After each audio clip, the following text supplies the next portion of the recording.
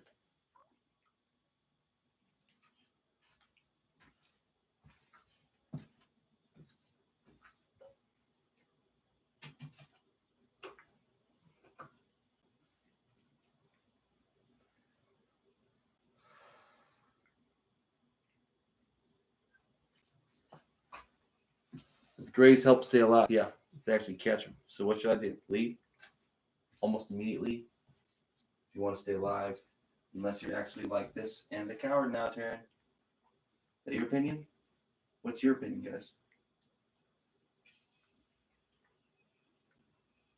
A better leash and a collar? How though?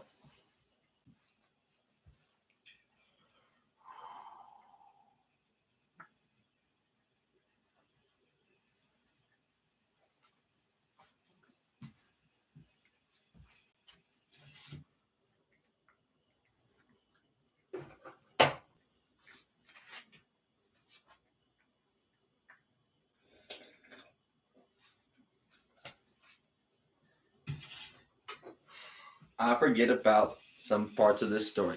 Is that true, Taran? Everyone is in a way. I am now. Was I then? I wasn't live on the thing, was I? I think I was back then. I was hoping everyone got to get together on this. If it's like that, then it's like that.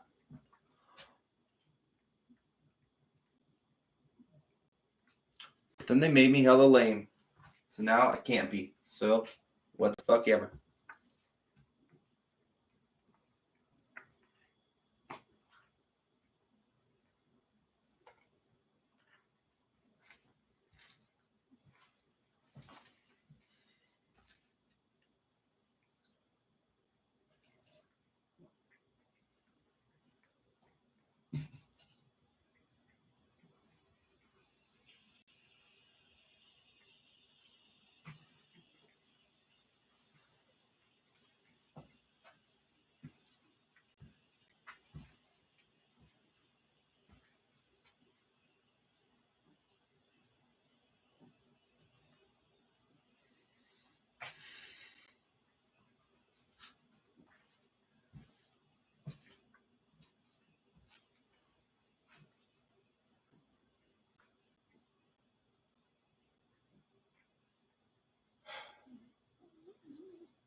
Now, see, there's so many fucking people.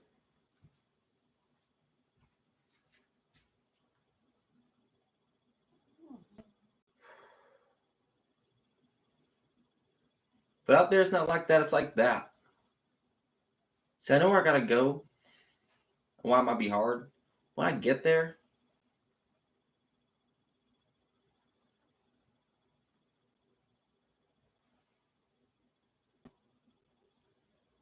I'll get there then.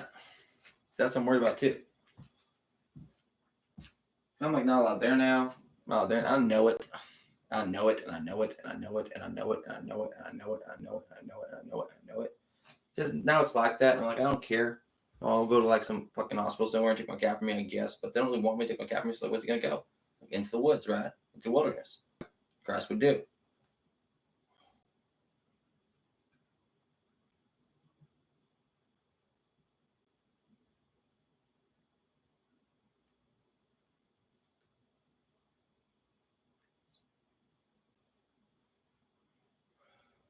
But why if it's like they're here in this house with me?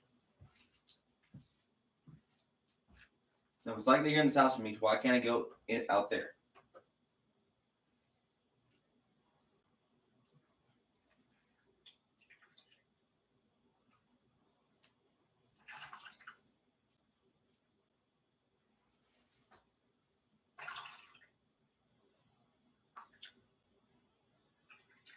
Yeah, I guess so. If it's like that, it's like that. See, I understand that now.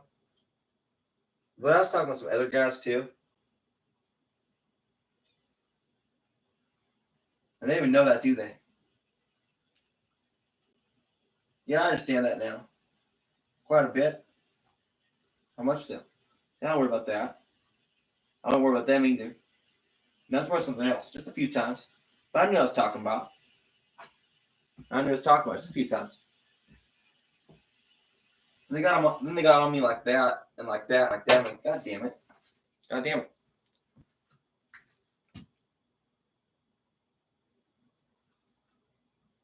Some people who were mad at me.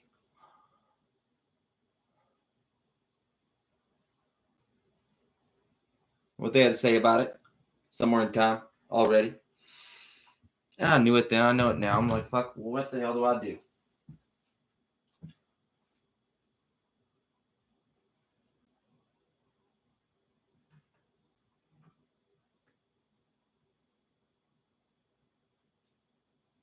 Do I sit here and get framed in or killed?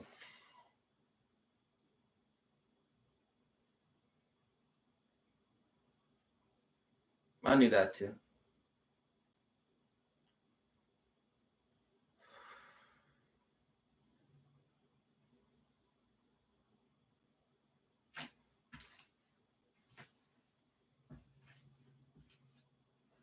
Can I get killed? See, maybe not. But I might lose Garfield. I actually believe this, guys. Not walk past the railroad tracks at all. Yeah, I fucking know. No, I fucking know. Okay? Actually got lady point out me everything.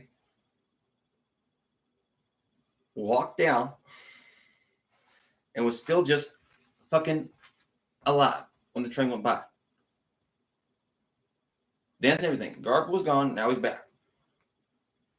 Hey, left before, yeah, I get him back basically right away since then. Pretty fucking much, except for like once. Yeah, I freak out. No, I freak out. And then he comes back. Every fucking time. Magically. Because I know something you don't know. They know English almost perfectly sometimes. No, that's a perfect fact. Almost.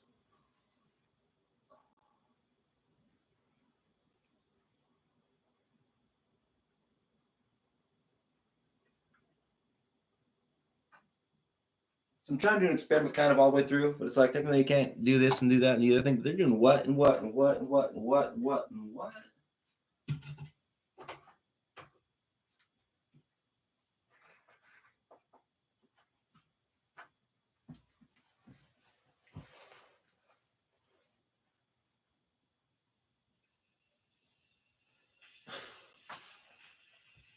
I understand this now.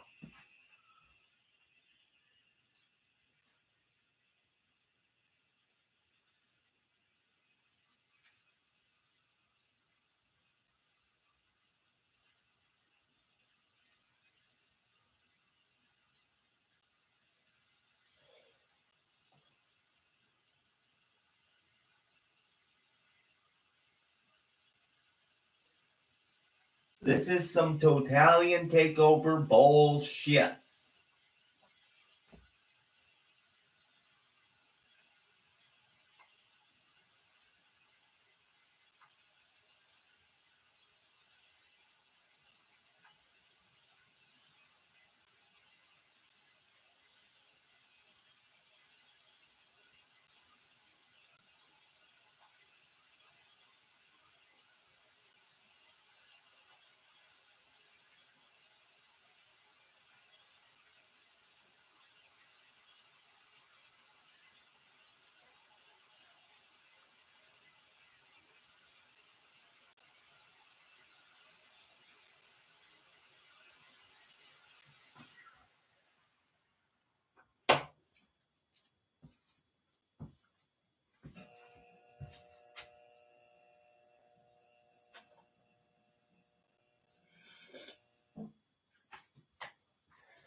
No, it was a freaking some sort of, yeah.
See, I don't believe in all that by constitutional standards.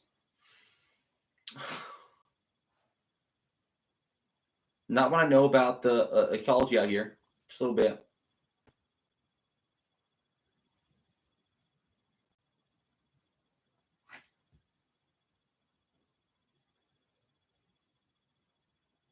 More than you do.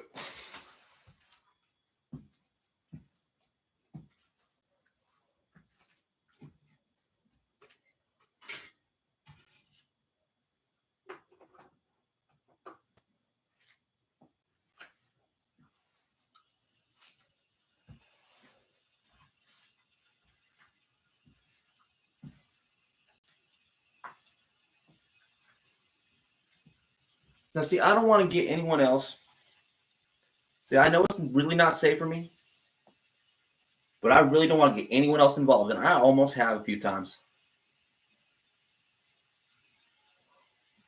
And I have gotten Garfield involved. Could I have given it away? See, I was worried about that, because if it's like that, then it could be like that.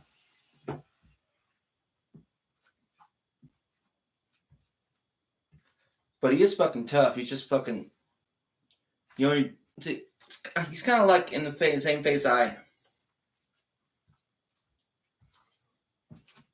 He's getting lazy on him. So we have the same soul in a way. So we're getting lazy together. And it's my fucking fault because I'm his fucking dad. But I need him to be like that just a little bit. I had to break his spirit just a little bit. But he knows that he's really fucking important.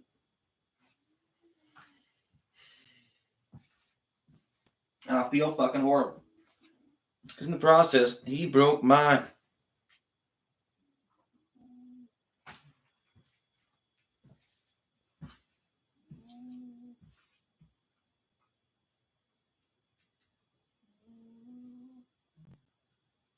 Yeah. And I already know that's what they do.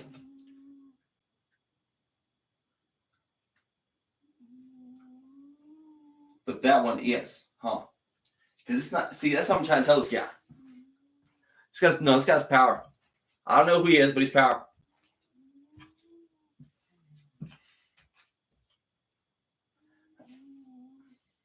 Don't worry about the rest. Mister, what should I do now?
Yeah, he snowed his whole fucking life. Yeah, just like that, pretty much.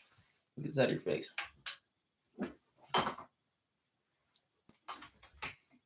You get mildew? It's a little damp. I mean, it's fine.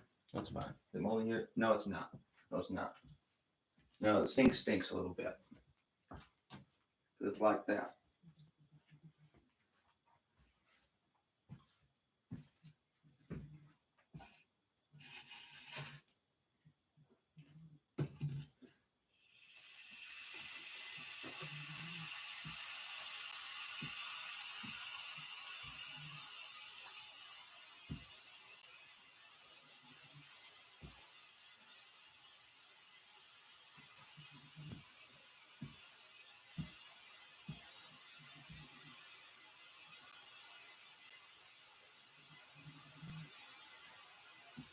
So what if the tomb is empty? That's what I'm concerned about.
You know what I mean?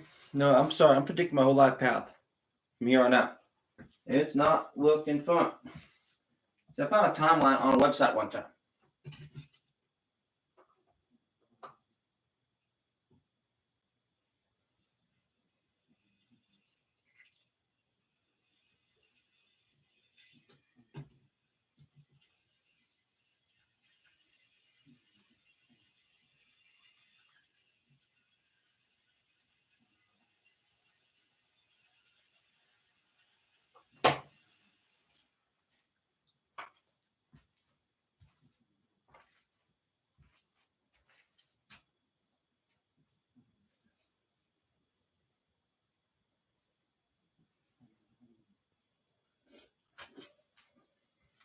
How I found that? I did not.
Yeah, it is technically narcissistic. It's a narcissistic thing to do, but I was trying to channel it in a way, and they kind of put me in a bubble.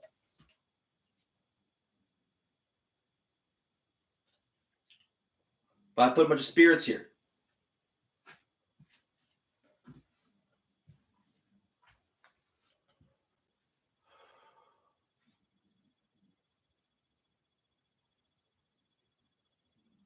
Every time you breathe in and every time you breathe out,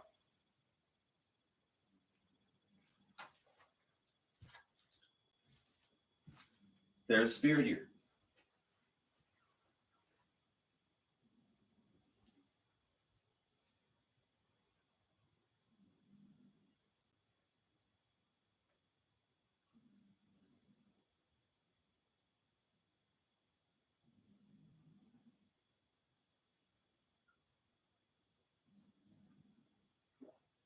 And everyone will know it, right? If I had a spirit, right? Everyone would know it, right? Except for they would not, huh?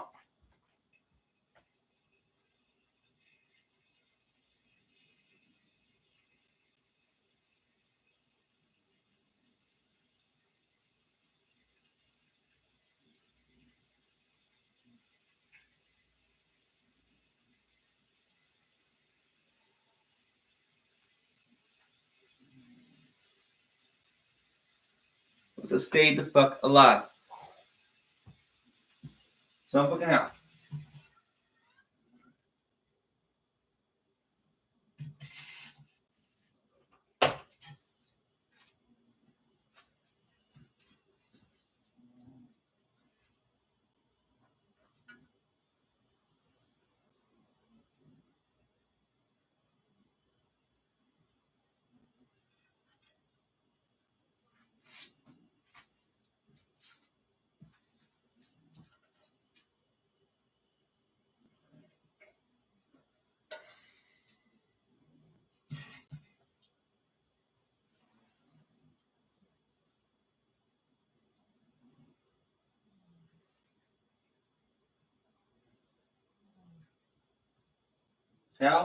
How would I?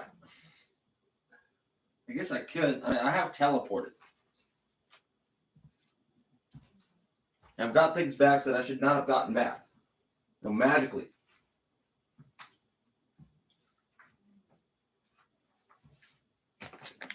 But not even. I don't think. But I did teleport. And I've traveled through time. The rest of it is a lot of hypnosis, and I know that. But that's fucking true, huh?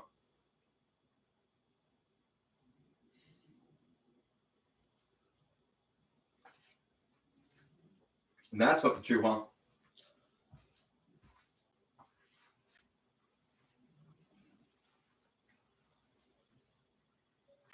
So.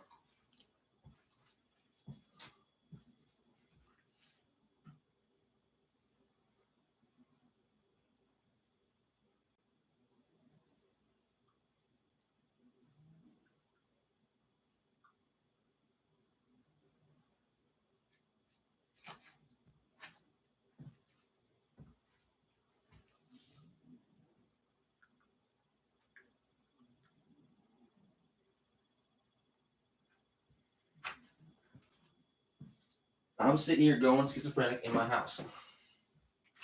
Now I'm done with it, but I'm concerned about the side effects of my meditation on it. Just speaking it all out.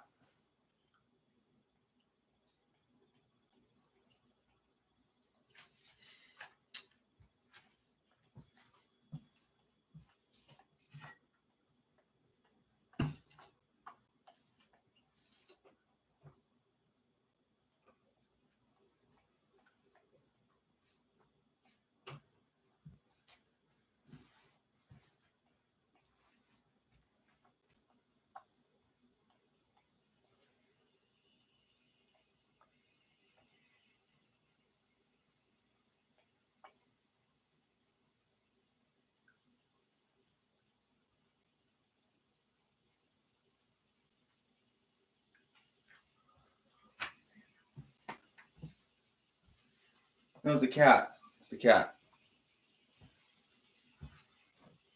Garfield? You gotta get up.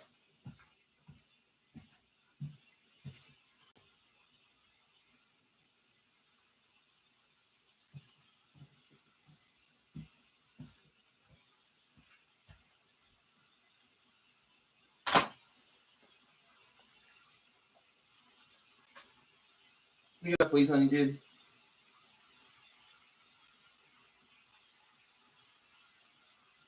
Yeah, I do. Yeah, I do. Which I am worried about.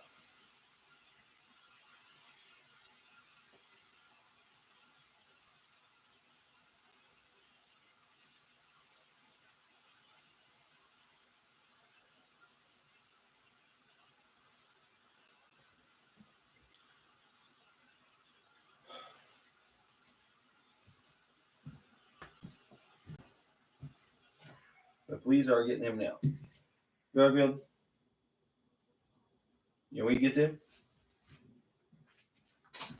I'm out. For his health. Garfield's health.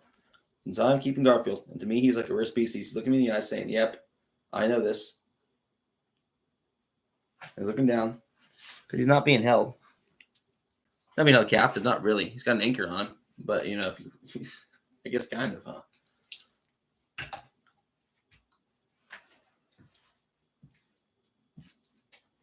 By the cat's laws.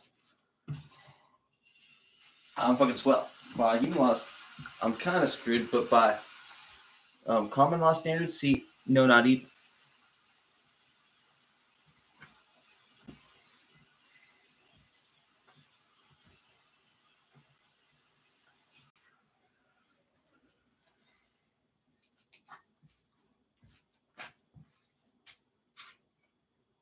Constitutional law, almost though, right? But maybe not.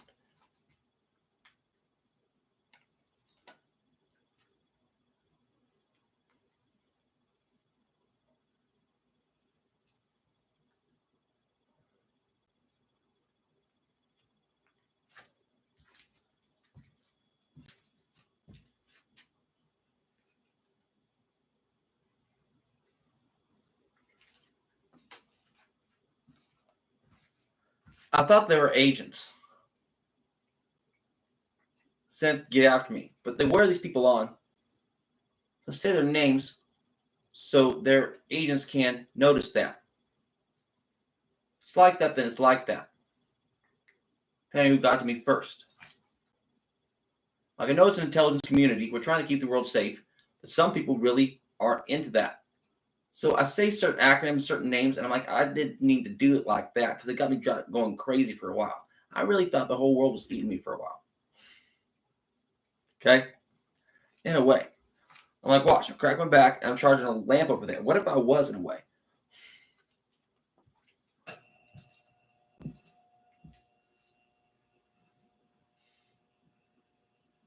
Not left there, Genie?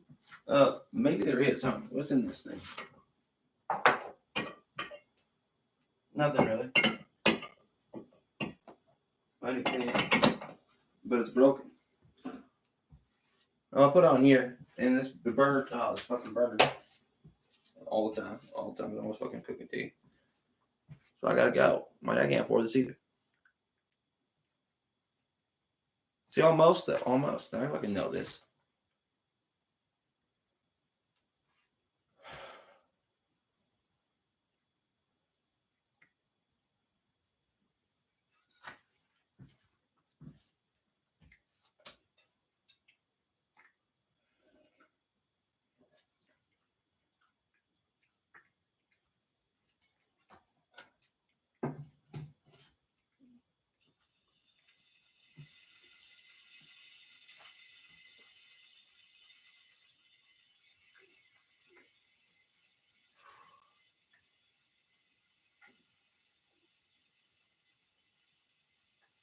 Is the world like Greek mythology, though? You see, it is. Because it's fucking like that, huh?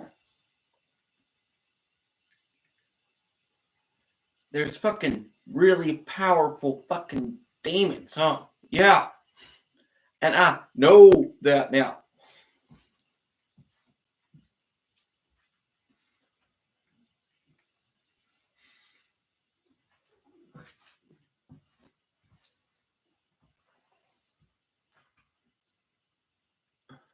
Because my cat, I didn't make it there. Yeah.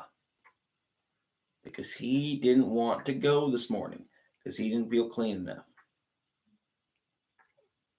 Pajamas.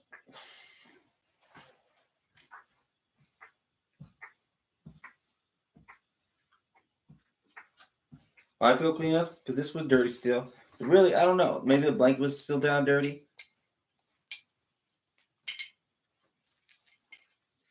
Because he wouldn't go there. He gets nervous. No, he does get nervous. So I'm worried about that. Has been like that recently? Yeah, I think he has been. I'm like, where did he go today?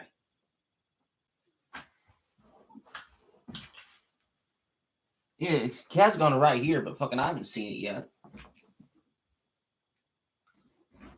Is it on here though? See, no, it's not. Was that on the floor, Taran? I think it might have been. It was really clear, crystal clear. Is that healthy for him? See, no, it's not. I'm like, but why though?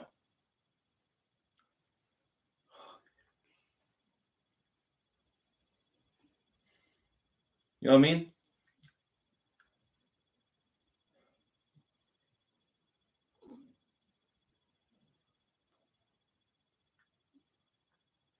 So we get out of here now.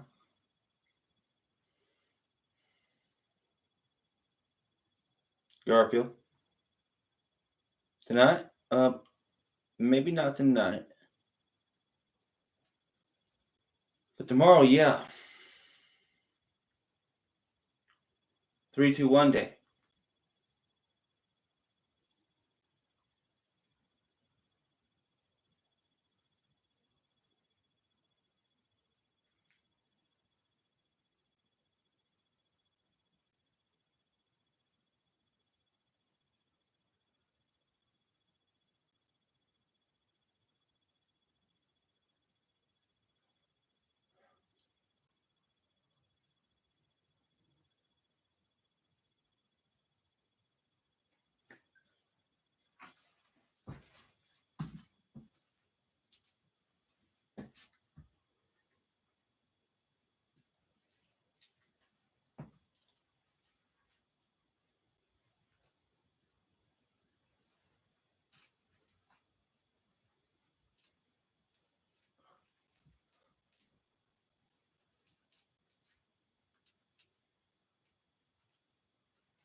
I forget what I've proven I can do to my mind. Sometimes I'm like, where is to make it harder?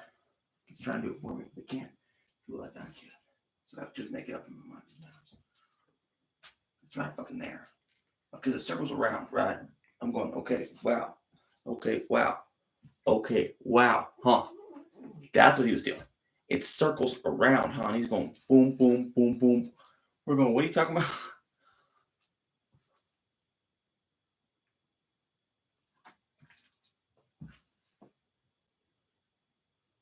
Is he really? Yeah. So it doesn't even matter.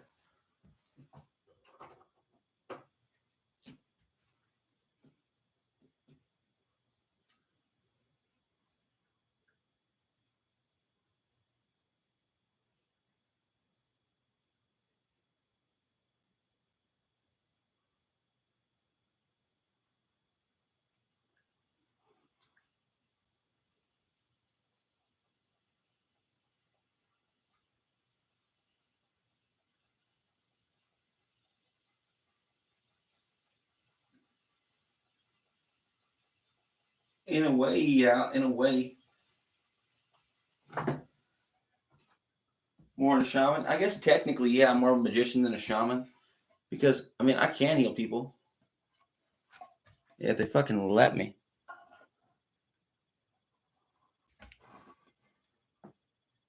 Garfield cat. There you go. It's a little bit.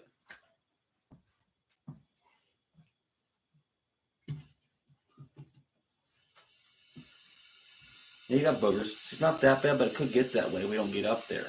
Why? Because you get. Yeah, I'm worried about that just a little bit. A little bit because of the thin air. I'm going, where would we go then? Well, I don't think it matters that much. Why? Garfield will not You get that sick. That is hypnosis in a way. He's a tough little critter, and he knows it. He's knows me like that for a long time, a really long time. Because I didn't take care of him the way I should have. But I got him in a way worse place than this, and I know that. He's in a cage would be so much worse than this, and I know that.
Let's take him in a cage so we can get kill them maybe quickly. Yeah, quickly, yeah, maybe.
They're trying to program me big time, huh? And I knew that too. That they suck at this.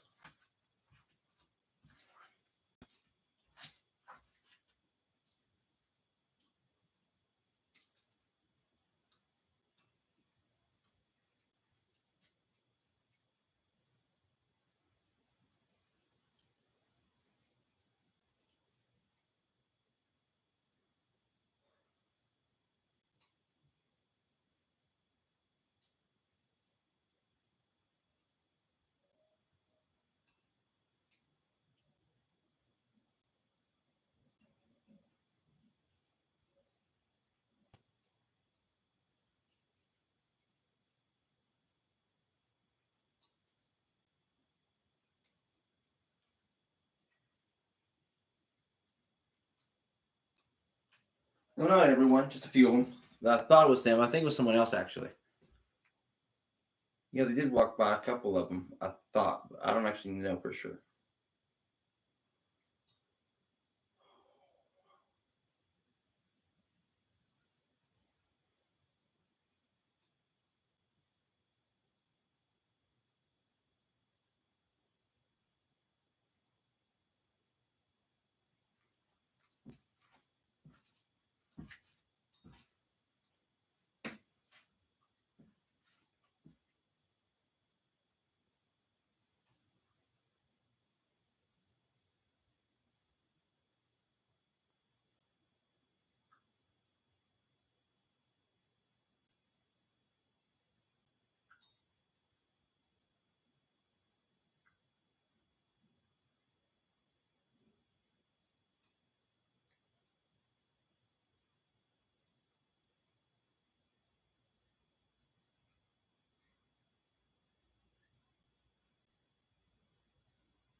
So what Garfield got to do? We think his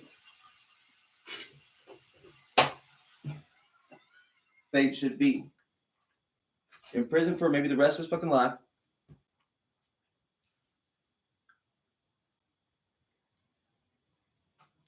Or banishment.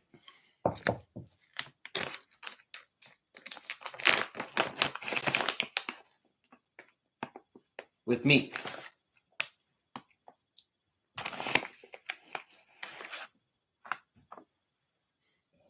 Legally, he is an extension of me.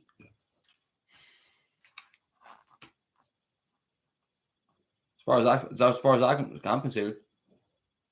Not even though. I know he's his own person. Yeah, there's laws around that, and I know that too.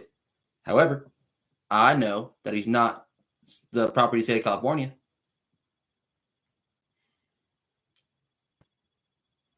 Can you understand him now, Garfield? And what he would prefer? How long has he known me? His whole fucking life. Whether the first person at the bottom would torture him severely. Probably right in front of me.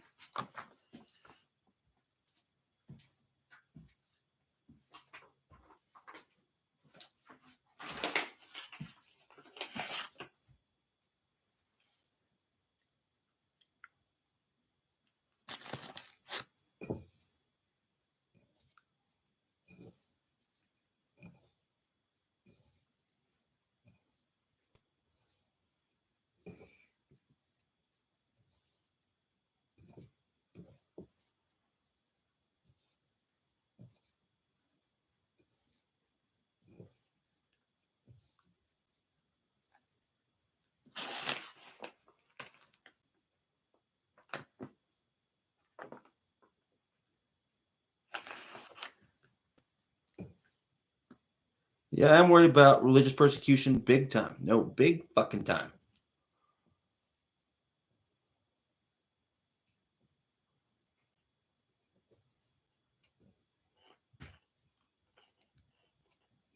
It happens all the time in America. No, all the time. Yeah, all the fucking time in America.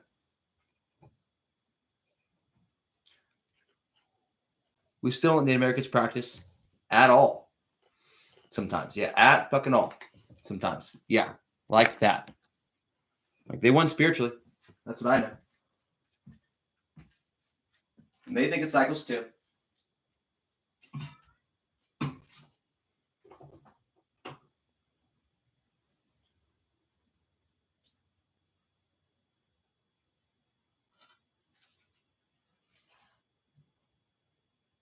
All the way through? See, not all the way through. Because clearly Christianity is the biggest religion in the world, so obviously that's fucking true in a way, right? But you'd be fucking surprised how all of that works.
You want some food?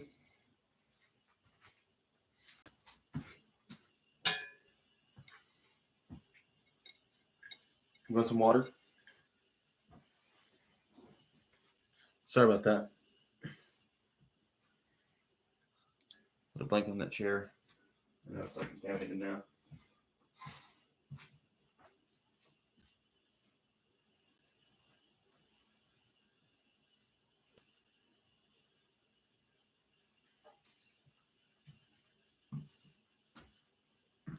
So they wouldn't put me in a home with my cat because I can't fucking afford it.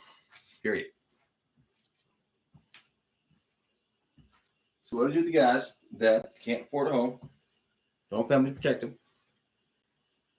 Well, they usually put them in prison if they can. So can they? No, but maybe almost. If they're actually like that, trying to frame me.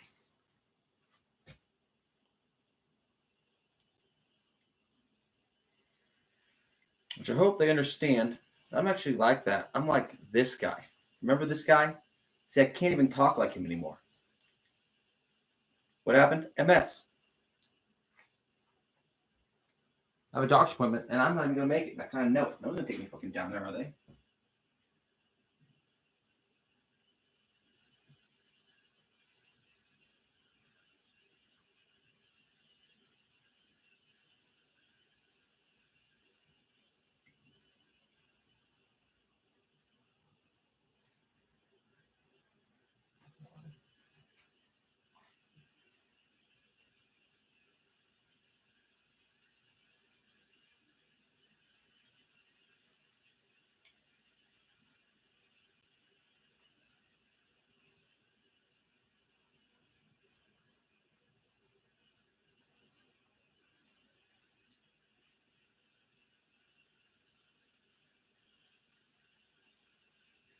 That's what it is. Yeah.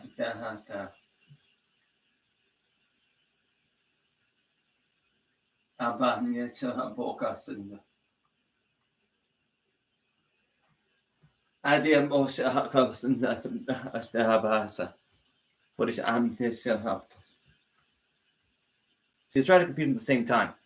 He's trying to channel somebody, and this other person is trying to confuse them because they don't want to look impressive because they think it's their destiny to.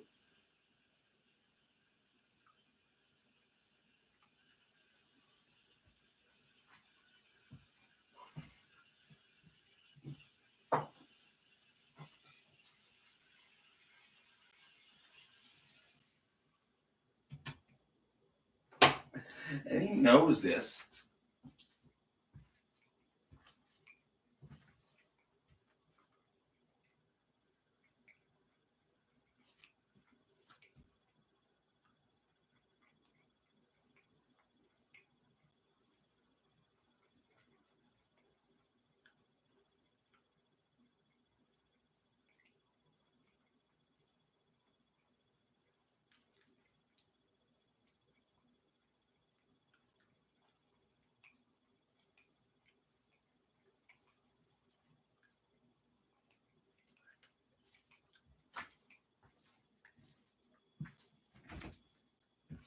Some people wanted these people hurt, and I knew it. I was trying to say that I heard this in the air, and now they want to kill me, but I am like that.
They're farther away than that, and I knew this. I was trying to tell them that.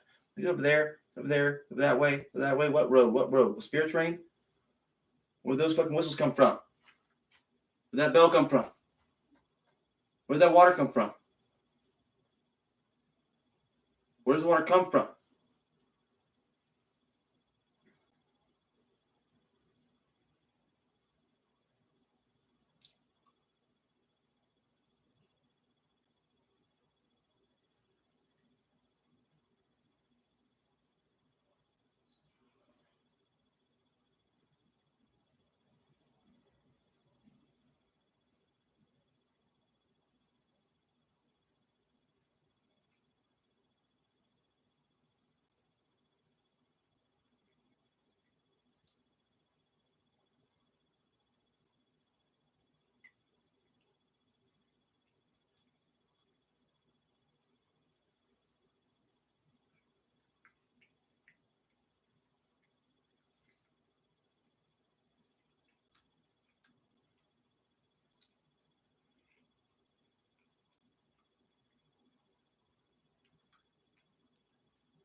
Paintball gun?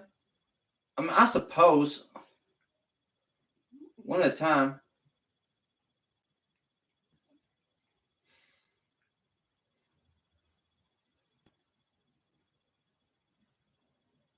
If that's how I feel about it, Simunition? See, maybe.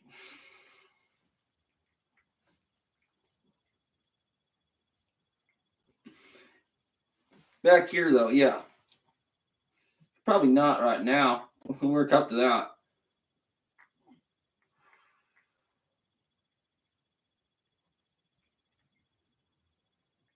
Any of that stuff? No. Any of that stuff? No. Unless it's like that.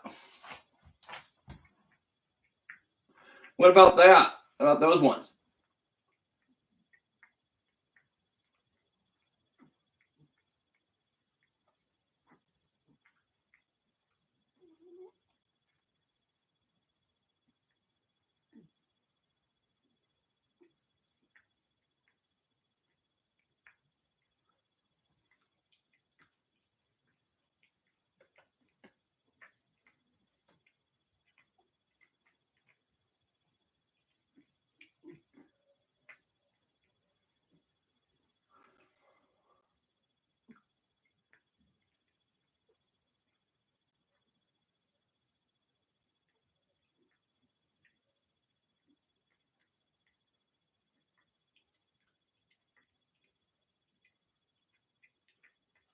What do you guys know that I don't know about the other guys? That's what I was really curious about. Who are those guys? The fucking men in black and shit, dude. Are those guys real? I know they kind of are, but are they really real? Almost not, but almost in a way. And they can be fucking evil. Every time? All fucking most stuff.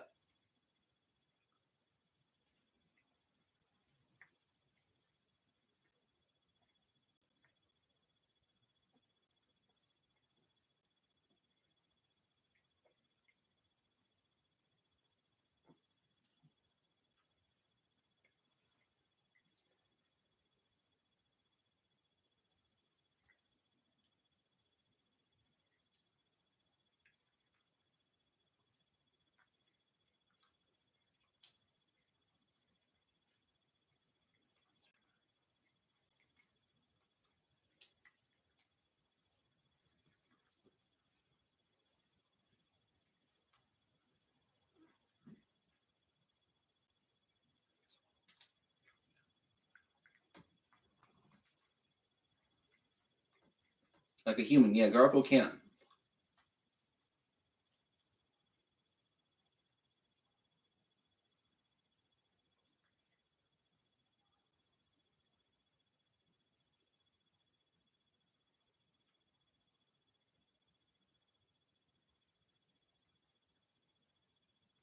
But he's different. I don't know if that's what I meant, because I just never seen him do that exactly. Why?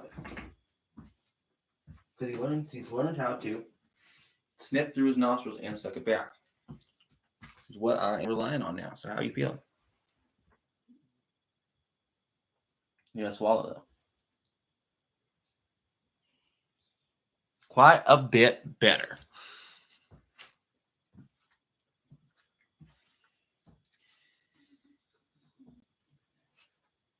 You see?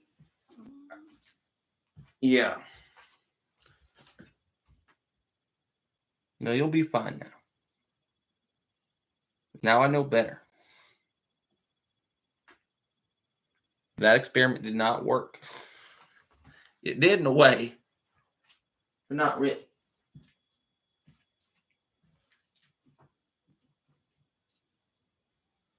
Nostrils being what they were.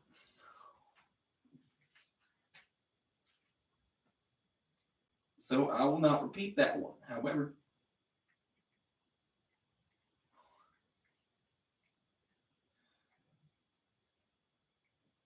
I do got to keep this house dry now. I need to get that cleaned up too, in a way, huh?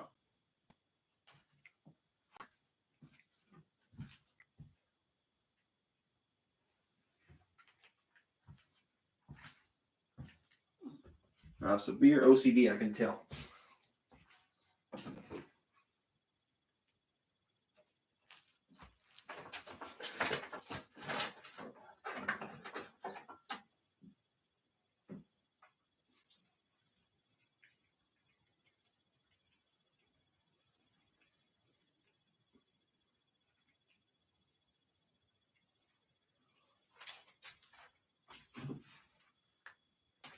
Exactly. You want to see the different cats, so you can take them on because you got to throw that out. I'm like, well, I can fucking prove that it's not, basically. Right?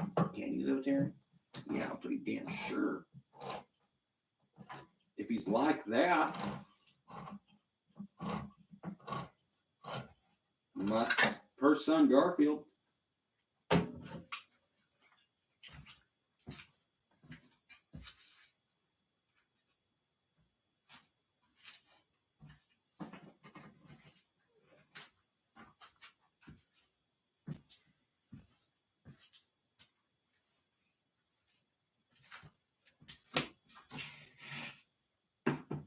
So what are you doing, Taran? When are you doing that? I have an admission.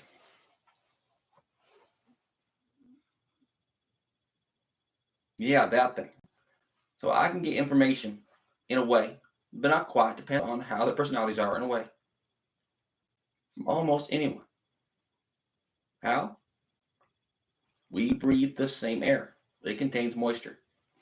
So it gets entangled with your body. Right? Okay. And then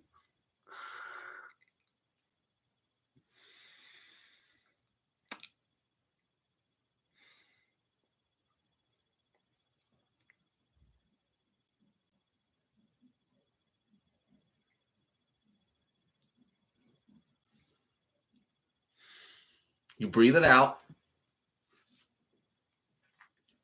And then it's in the fucking water and the air almost instantly. Sometimes. Everywhere, not quite. Depends on, well, a few things.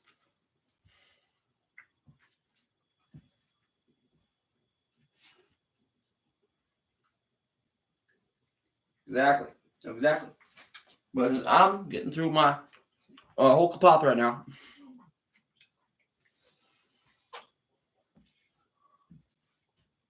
The way I am still that fucking evil. But no, not really. Never really. Well, are you done with it, Taran? Not really. But I don't want to do that anymore. It will get me killed. You know that? See, almost though. Yeah, it's like that. This one. Reaching enlightenment in this life and not being down here again. If it's Kabbalah, in a way. I kind of know that.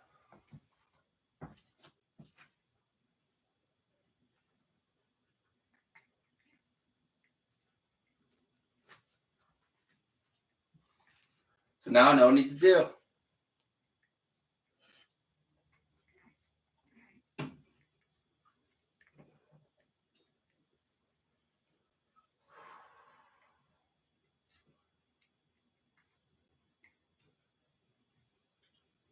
Prajapati.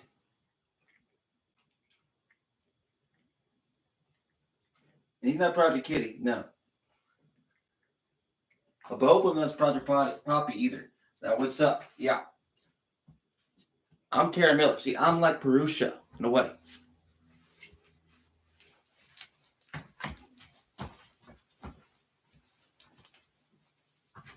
And I fucking knew that.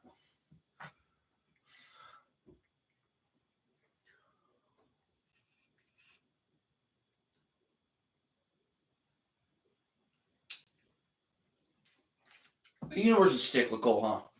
No, it's cyclical. A lot of people don't believe that.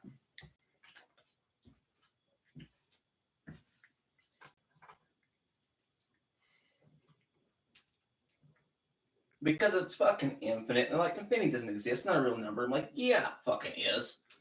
I'm like, it's the only numbers there are. 0 and infinity. Everything else is just some value in between that we kind of made up in a way.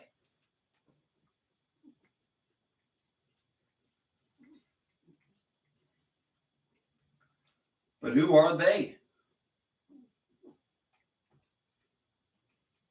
Being and non-being, I guess, but see, not even though. That true, Taran? Turns out it's not fucking true. No, I had to expand my theory. But it still kind of is. So I was using finitary logic instead of your binary bullshit.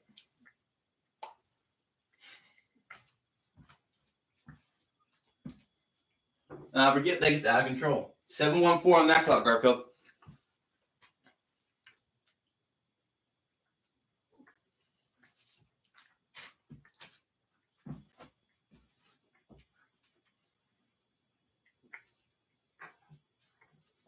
Not what I'm saying, man. I'm saying I am under hypnosis too.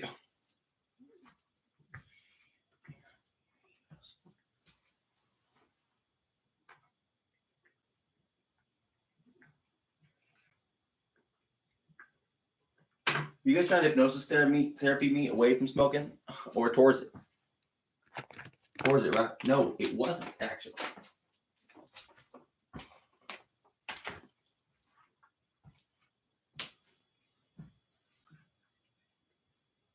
It was away from it. We thought. What are you saying now? From a distance. So we could our stories, I thought. That's what we're doing. But we can't we? Almost, though. Why not?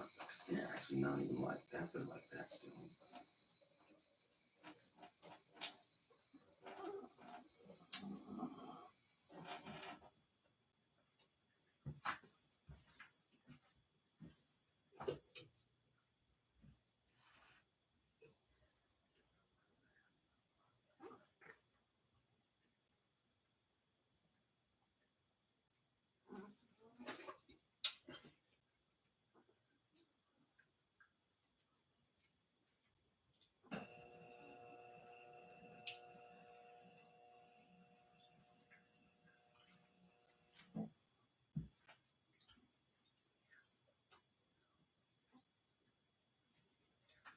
That's what I'm hoping happens. If I can get Garfield somehow magically to top Mount Shasta, like in a day or two, on a long fucking march,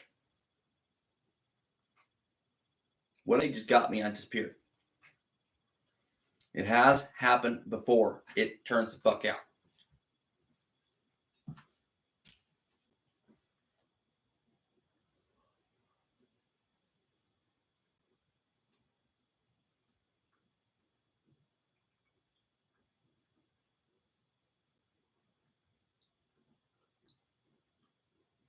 They were, yep, eaten by xenobites, turns out, yeah.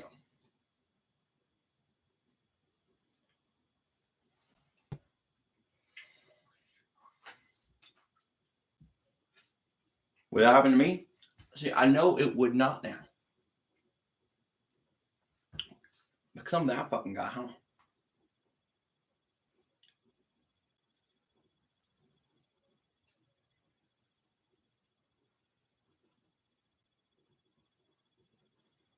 And I kind of know this intuitively, guys.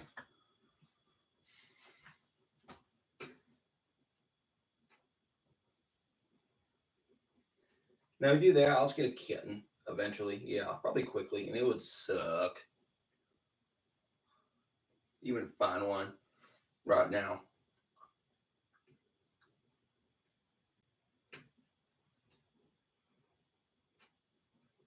So I just meet a fucking bobcat or something. Eventually it would kill me. And I know it, yeah. 717, that clock, Garfield. So I'll make sure Garfield stays alive forever if I can. And guess what? I almost can, and I kind of know that's true. Because he's not unhealthy at all. I'm just worried about him because he's all getting lazy on me, man.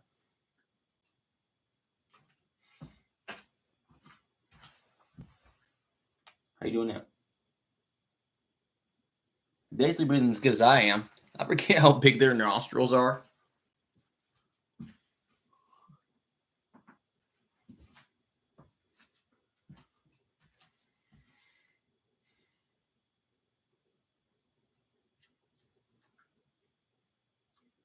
And they're wet nosers, yeah.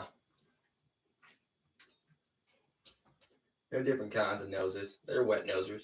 I forget that. But not all of them, turns out. Yeah, it is.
There's like 50 of them.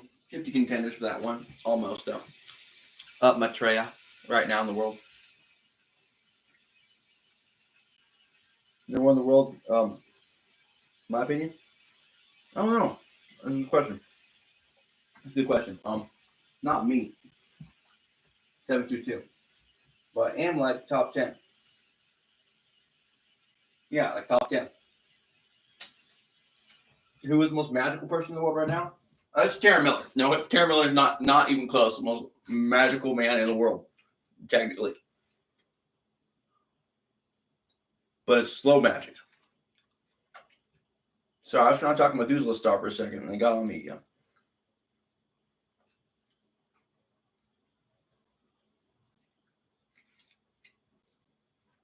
She is a friend of mine. I'm not a friend of hers.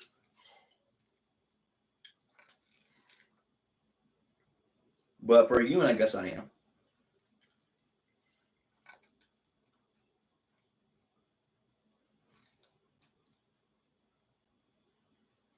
Is it a dome? I mean, it's a big fucking dome. Where's the center? We kind of are in a way, somewhat, but I mean, like, it's behind her somewhere. Can she see it? No. Can he see it? No. Can they see it? No.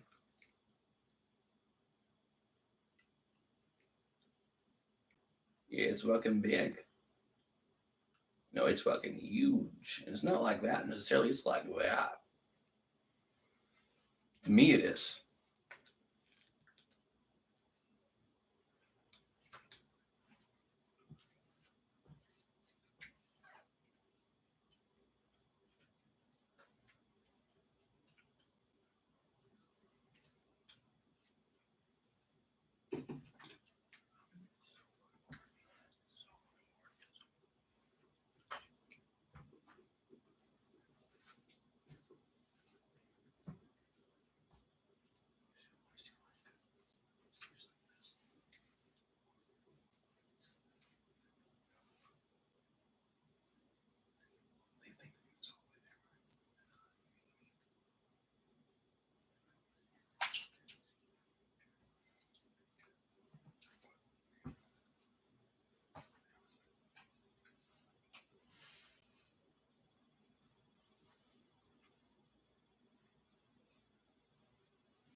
Not even close, right?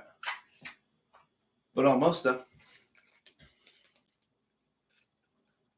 In this world, planet Earth, not from your perspective, but almost a couple times.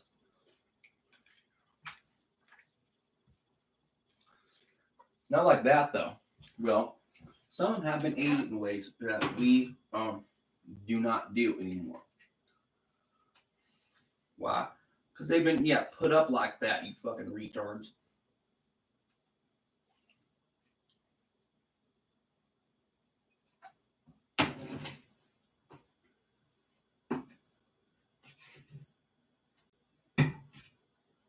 Not just fucking killed.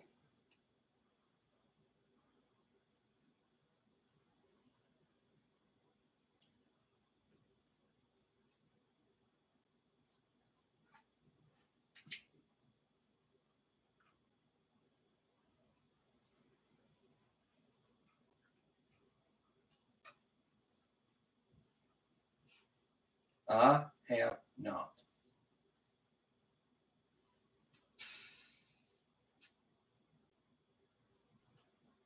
I went to church one time. It's almost the end of the world in a way.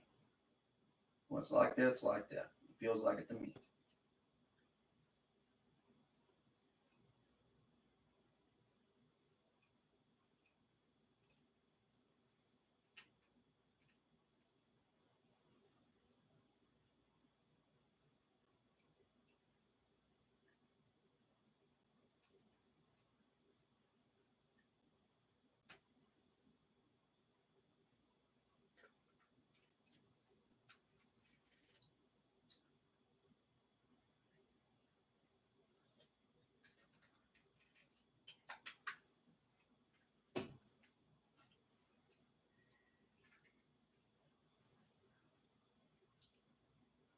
Well, they're underground. They're underground.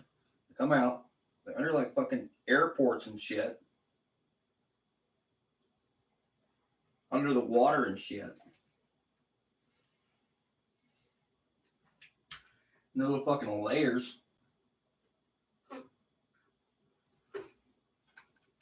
And like, what does that guy do? What does that guy do? Who fucking knows, right? He just, I don't know. We just don't want to take care of people. I mean, he's like, do you even take money from the government? No. See a threat? Not really. Not compared to most. Not even. Not like he is. Because they have to get sober. We don't fuck with him anymore. Because we do, huh? Of course we do. But why? I'm 26. I have magic powers. I got killed for it because I said too much. I see almost still.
You'd be fucking surprised, guys. Sometimes are right fucking there, and right fucking there, and right fucking there, and right fucking there.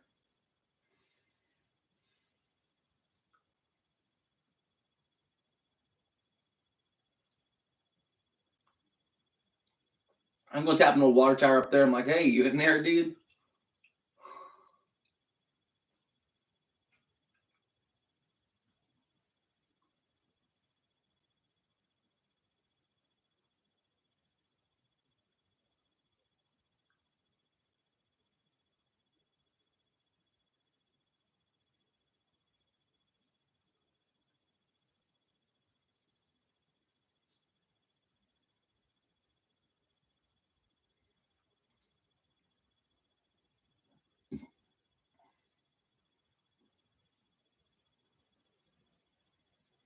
Hansel and Gretel sometimes, yeah. The fairy tales are very real, turns out. Most of them don't end well. This has been a fairy tale. I was hoping to be the hero's journey, though. But it's got to happen in weird fucking ways. They don't have to tell you, I'm pretty sure.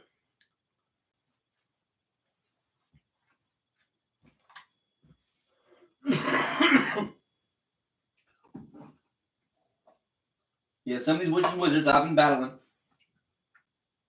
are really that fucking powerful. And they cheat, and they're cheaters. They use technology.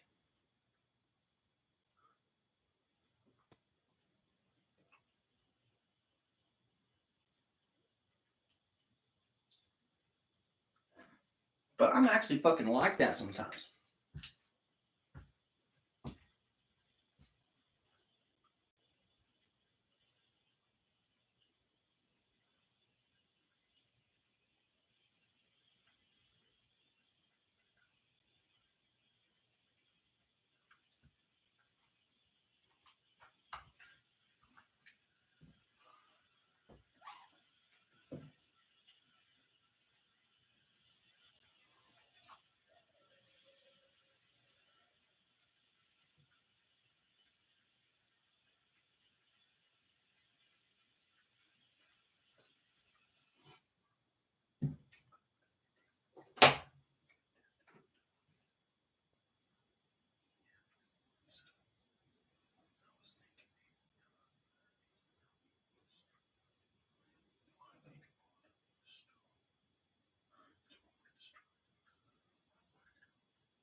Based on Terrence's design? Oh, really? Where's my fucking portion, guys? My patented Typhon chamber. Yeah.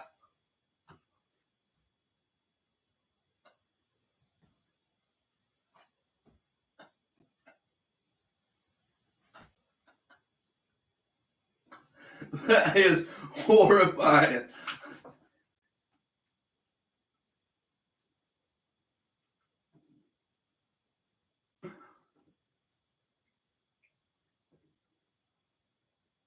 No, they stole my patented Typhon chamber. They even called it a Typhon chamber, huh? No, they didn't, right? But that's what that is.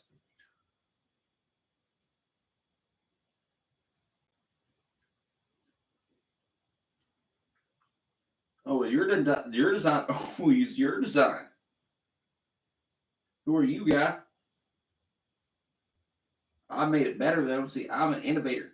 Not always an inventor, turns out, because people are fucking creative.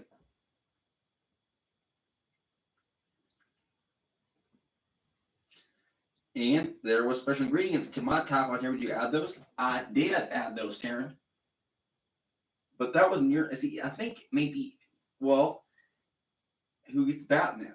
I think Taran Miller does, actually. No, legally.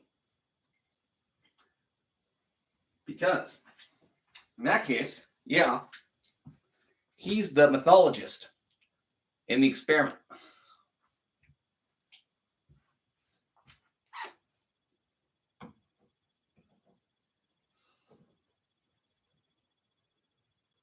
That is horrifying. Who got a Taiwan chamber? No fucking way, right?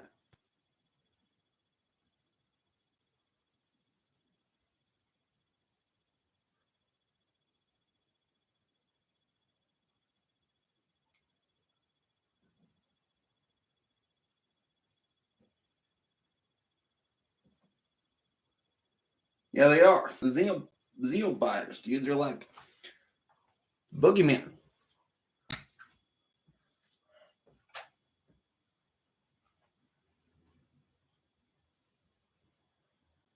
Yeah, I get dreams about them. Do I always win? See, no, not always, but I have before.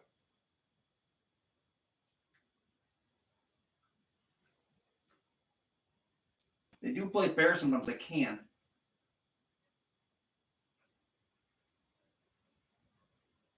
My dad didn't beat him. What does that fucking mean?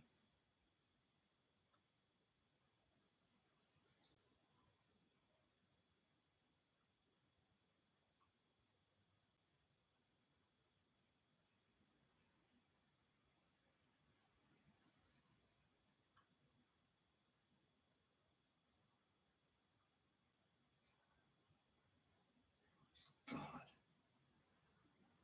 I knew he was God. In a way.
No, Loki is not Dionysus.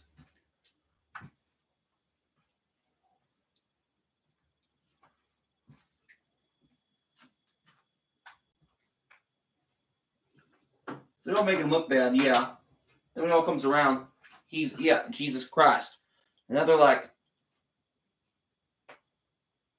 there's been a lot of Dionysuses. Who's the most powerful one? Well, so far, Jesus Christ, probably.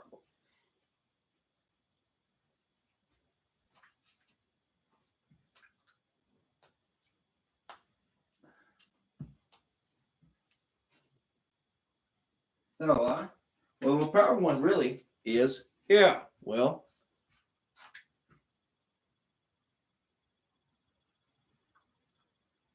Logos, guys. Who has a name in mythology. Whose name is mythology? The Logos in heaven. Before Jesus Christ was born. Tehoti. Thoth. Anki.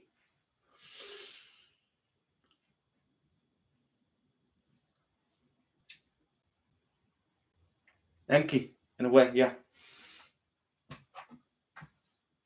Enki.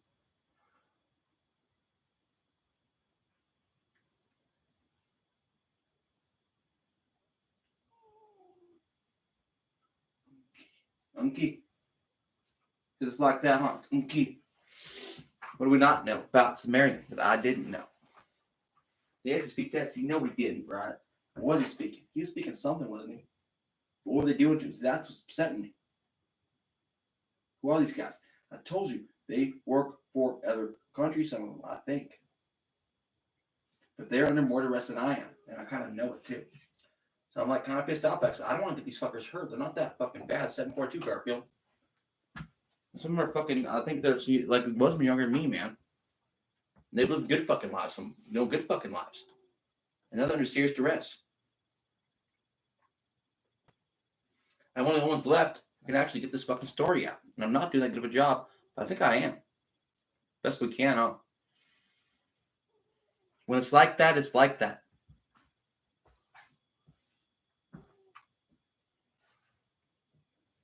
So this is how I'm trying to stop it, guys?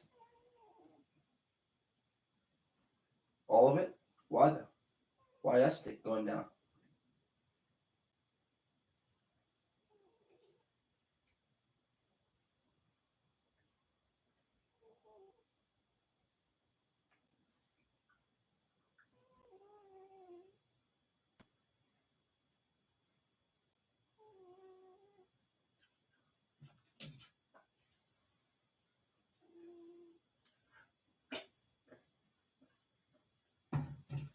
Is that true though?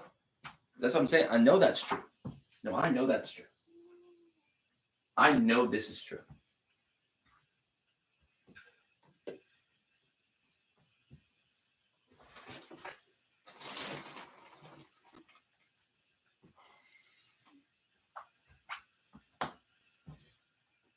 Where'd my fucking sugar go?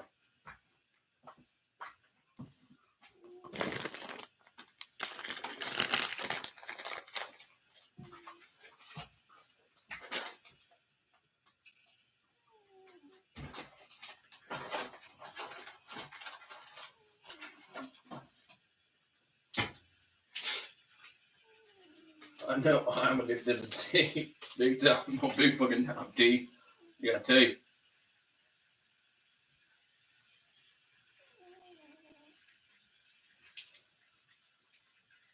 See, is that true, Taran? How's that work? Yeah. The aerosol, see, this is what they, like, statistically, what about it, guys?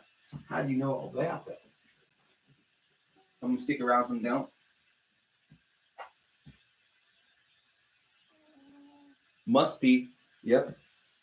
Somewhere in time, I'm assuming, with some of these guys, we are connected.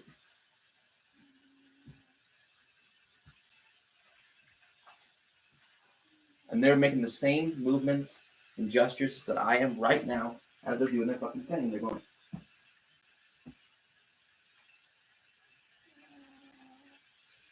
And I know this, right? That I can do that. And they don't think I can't. They think I'm miming this shit. When I'm some of the most important historical events ever, and I'm going.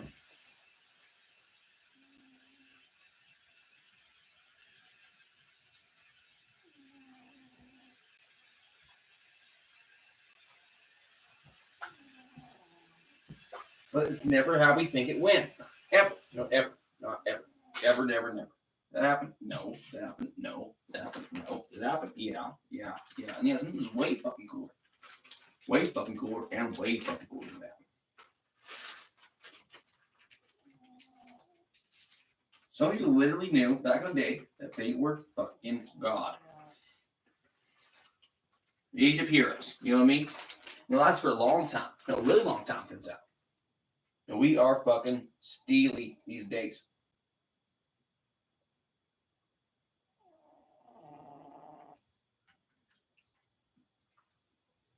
I feel like a man of bronze almost again. From a different fucking age, basically, yeah.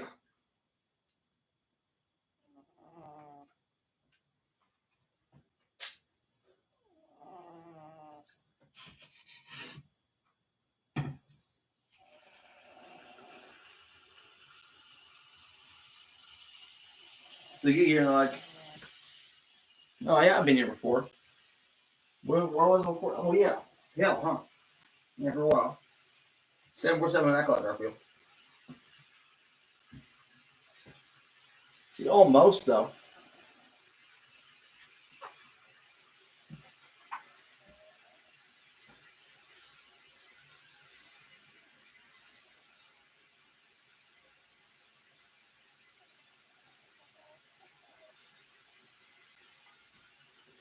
That's none of those things that can happen.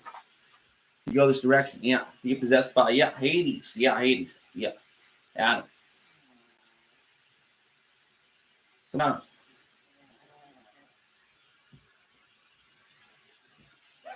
They say, no, see, Hades to me is powerful. Not evil. No, he's the. It's like that almost. That's what I was trying to say before. It's almost like that. Holy, all ruling. Power, all ruling. Oh, holy, honored light.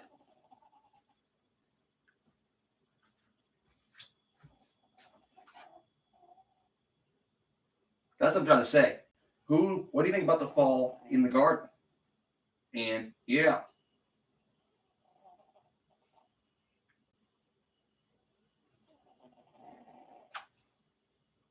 See, I didn't know that. I guess I did, though. I kind of did. I was like, yeah, I'm a pagan, yeah.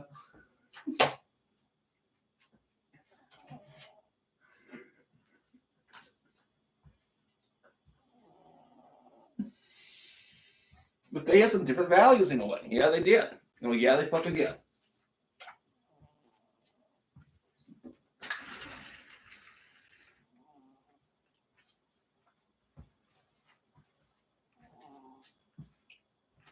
Some of them I do not like very much. I like going to get yourself killed.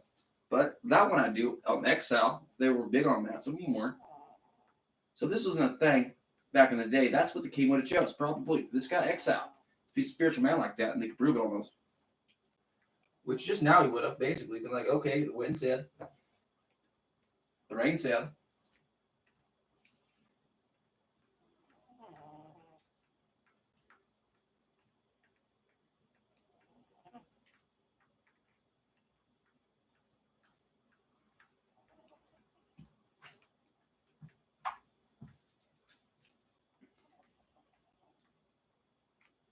What say now?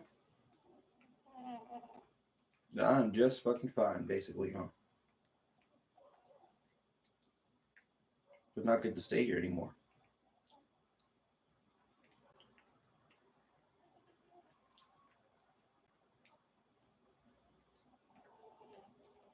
Is it though? See, yeah, kind of. I feel that way a bit.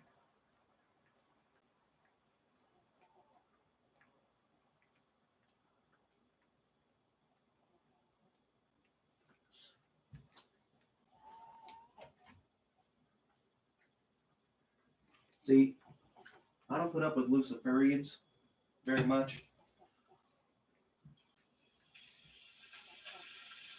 But in a way, Christianity can seem like that to me sometimes. Not really, though, not even. But it's been a long time. You see, a really long time. In Jesus Christ, people.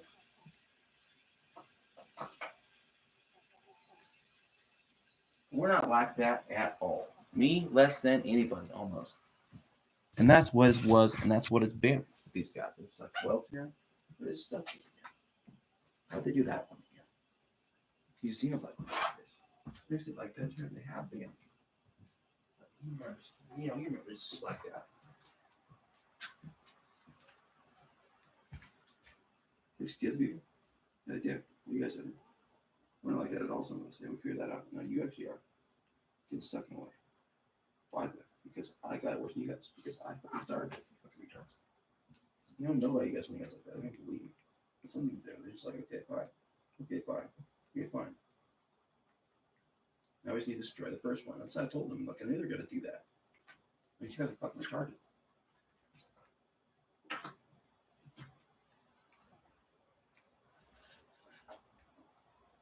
I hope they don't destroy the rest. If they put it up like that, that'd be cool. I felt like it for a few of us, but not here, huh? It's been hardcore here, huh? It's how it's been about. I know it's been about a little bit.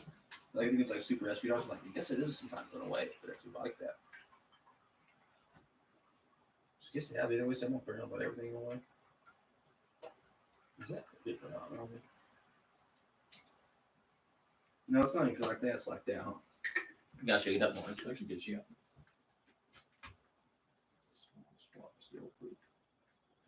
Did they? No. Have they? Yeah. Recently? No. Yeah, they have. Recently, I think.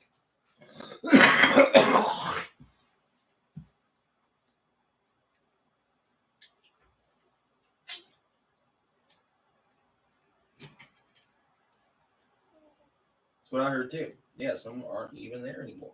When they worked for them, what happened to them? Well, they got damn good deal. I don't know about that. But some of these guys are soul breeders. Yeah, and they're old. Taran, I'm a vampire. I'm a lot older than you are. I'm good for you. Good for you. How old are you? 60. You're 60. Yeah, well, I'm not 60. I'm like 56, but you're 56. That's not that old. Yeah, I know it's not that old, but it's old enough to where I'm like, well, see how long. See how much pain is that, though? Worse than that, guys. Trust me.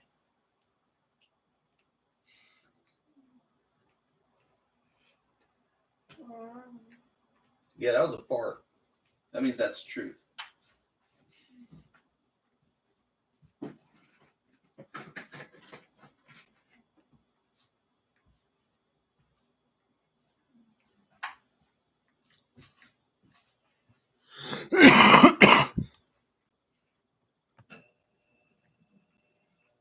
No fucking way, right? Where'd it go? There it is. Yeah, that's what I'm talking about. I'm talking about the sacrifice of the Logos, the origins of Abraham.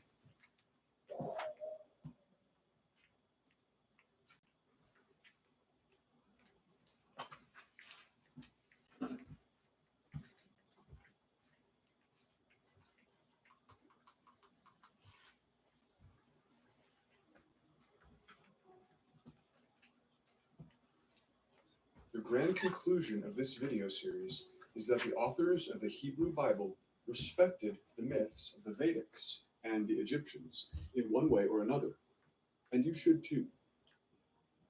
They even treated them with reverence. They even based stories of their God on them. Why not allow this instead to give you reverence for the ancient tradition you are part of? At a certain point of contemplating the story of Abraham and his sons in Genesis, I realized I was breathing the air of the Shatapatha Brahmana. It's true that there is a Phoenician myth involving the god El sacrificing his son Yedu and even instituting circumcision, as Abraham also institutes circumcision. These details being so close to what Abraham does, it seemed that Abraham was simply a variation of this myth. And as El is the Rudra type, so Abraham was Rudra. But I couldn't escape the sense that I was breathing different air than this Phoenician myth when reading Abraham's story, and that I had breathed this air before. Unlike the El in the Phoenician myth from Sanchuniathon's account, Abraham doesn't actually sacrifice his son. This could easily be explained by a simple change in the story due to historical circumstances, but it is an undeniable difference. Furthermore, Abraham doesn't actually want to sacrifice his son, and doesn't come up with the idea to do so either. God commands he do so in a very specific kind of test that constitutes the whole arc of his story. Abraham is then stopped in a very specific and dramatic sacrifice interruption. God is the one with the will for the sacrifice test of Abraham, and then the one who decides when to stop it, via the voice of his angel. On the other hand, El is a god himself, the high god, unlike Abraham, and no outside god tells El to sacrifice his son. His is the will behind the whole act, which is not interrupted. He fully sacrifices his son. Thus, the entire feeling and motive of the two stories are very different, and a coherent story usually arises from a distinct motive, and because of this, carries a distinct feeling. Abraham, with such different motives and actions, appears an entirely different character from El. Again, this can of course be explained away by theorizing a change to Abraham's story, due to plausible motives. But after some time, I couldn't escape the feeling, when reading Abraham's story, that I was practically reading the Shatapatha Brahmana, and that the L connection was not getting to the actual basis of the Abraham of Genesis. The first thing that caught in my mind was the fact that the Shatapatha Brahmana is primarily about Purusha and Prajapati, or Purusha Prajapati, two forms of one creator god figure, essentially. And this Purusha Prajapati is urgently trying to reproduce from himself throughout the Brahmana. Over and over again, he expresses his desire to reproduce. And then the text states that he toils and practices austerities until he finally reproduces himself in one way or another. At one point, it says that he practices austerities for 1,000 years to avert death. And in other passages, as we will see, he simply practices austerities for an indeterminate time to be able to reproduce. This aversion of death and wanting to reproduce are also intertwined, as death sometimes intervenes to stop his process of reproduction. As Jan Gonda says in his book, Prajapati's Rise to Higher Rank, quote, his procreative ability is, indeed, again and again interrupted when he becomes disjointed or relaxed and needs restoration. See, e.g., Shatapatha Brahmana 6.1.2.12. And it is the very restoration of the creator god which is the raison d'etre of the Agni Kayana, or fire altar ritual. Shatapatha Brahmana 6.1.1.1. Fire altar on. Where? Unquote. And this is from Jan Gonda, page 84. This Purusha Prajapati is represented, quote, as desiring and being able to obtain procreative power, which is his specialty, by means of a special method of performing one of the most elaborate ceremonies of the Vedic ritual, unquote. Gonda, page 84. This reminded me of Abraham, in essence, who is unable to have a child with his wife until old age, despite praying for one. The text making him around 100 by the time of his second son Isaac's birth, rather than having the 1,000 years that are symbolic of Purusha Prajapati and his stated lifespan. Abraham's prayers replace the austerities and complex rituals of Purusha Prajapati. Genesis 15, 2-3 reads, quote, but Abraham said, Sovereign Lord, what can you give me since I remain childless, and the one who will inherit my estate is Eliezer of Damascus? And Abraham said, you have given me no children, unquote. Yet after many years of waiting and praying, Abraham, apparently in his 80s, has a child, Ishmael, with his wife's handmaid, Hagar, and then also with his wife Sarah at about age 100. Crucially, Abraham wants to have children very badly. Indeed, he is filled with the desire to have children, so much so that it defines his character for much of his story. As aforementioned, it is not he who wants to sacrifice his son, his beloved son. It is God who is the driving will in the sacrifice test. On the other side, the Rudra type, which L belongs with, generally does not want children per se. And I'm not referring to L himself, but the Rudra type, specifically the Vedic Rudra, where this theology is the clearest. While Prajapati is the god of procreation, though there is some paradox and nuance to the issue, Rudra at his esoteric core is not, although he does reproduce. Their purposes generally point in opposite directions, and this is part of why they are antagonists of one another. Prajapati embodying the generative acts, and Rudra attacking the generative act. Rudra even is known to point his arrow of destruction at nascent life, to consume embryos, like Cronus, his Greek parallel, also consumes his son, and to refuse to procreate sons, as Shiva does, when asked to by Prajapati. He is a rather cold god in this regard, inward-looking, and ever leading back to unity with the Absolute, and thus away from generative outflow, that is, procreation. And again, this is in general and not all the time. Cronus murderously swallows the son he regrets ever having fathered. He is not the loving father forced to sacrifice his son out of reverence in that myth. The sons Odin has are often fathered only to achieve an urgent need, such as vengeance. As for Rudra, the same is done for the purpose of demon slaying.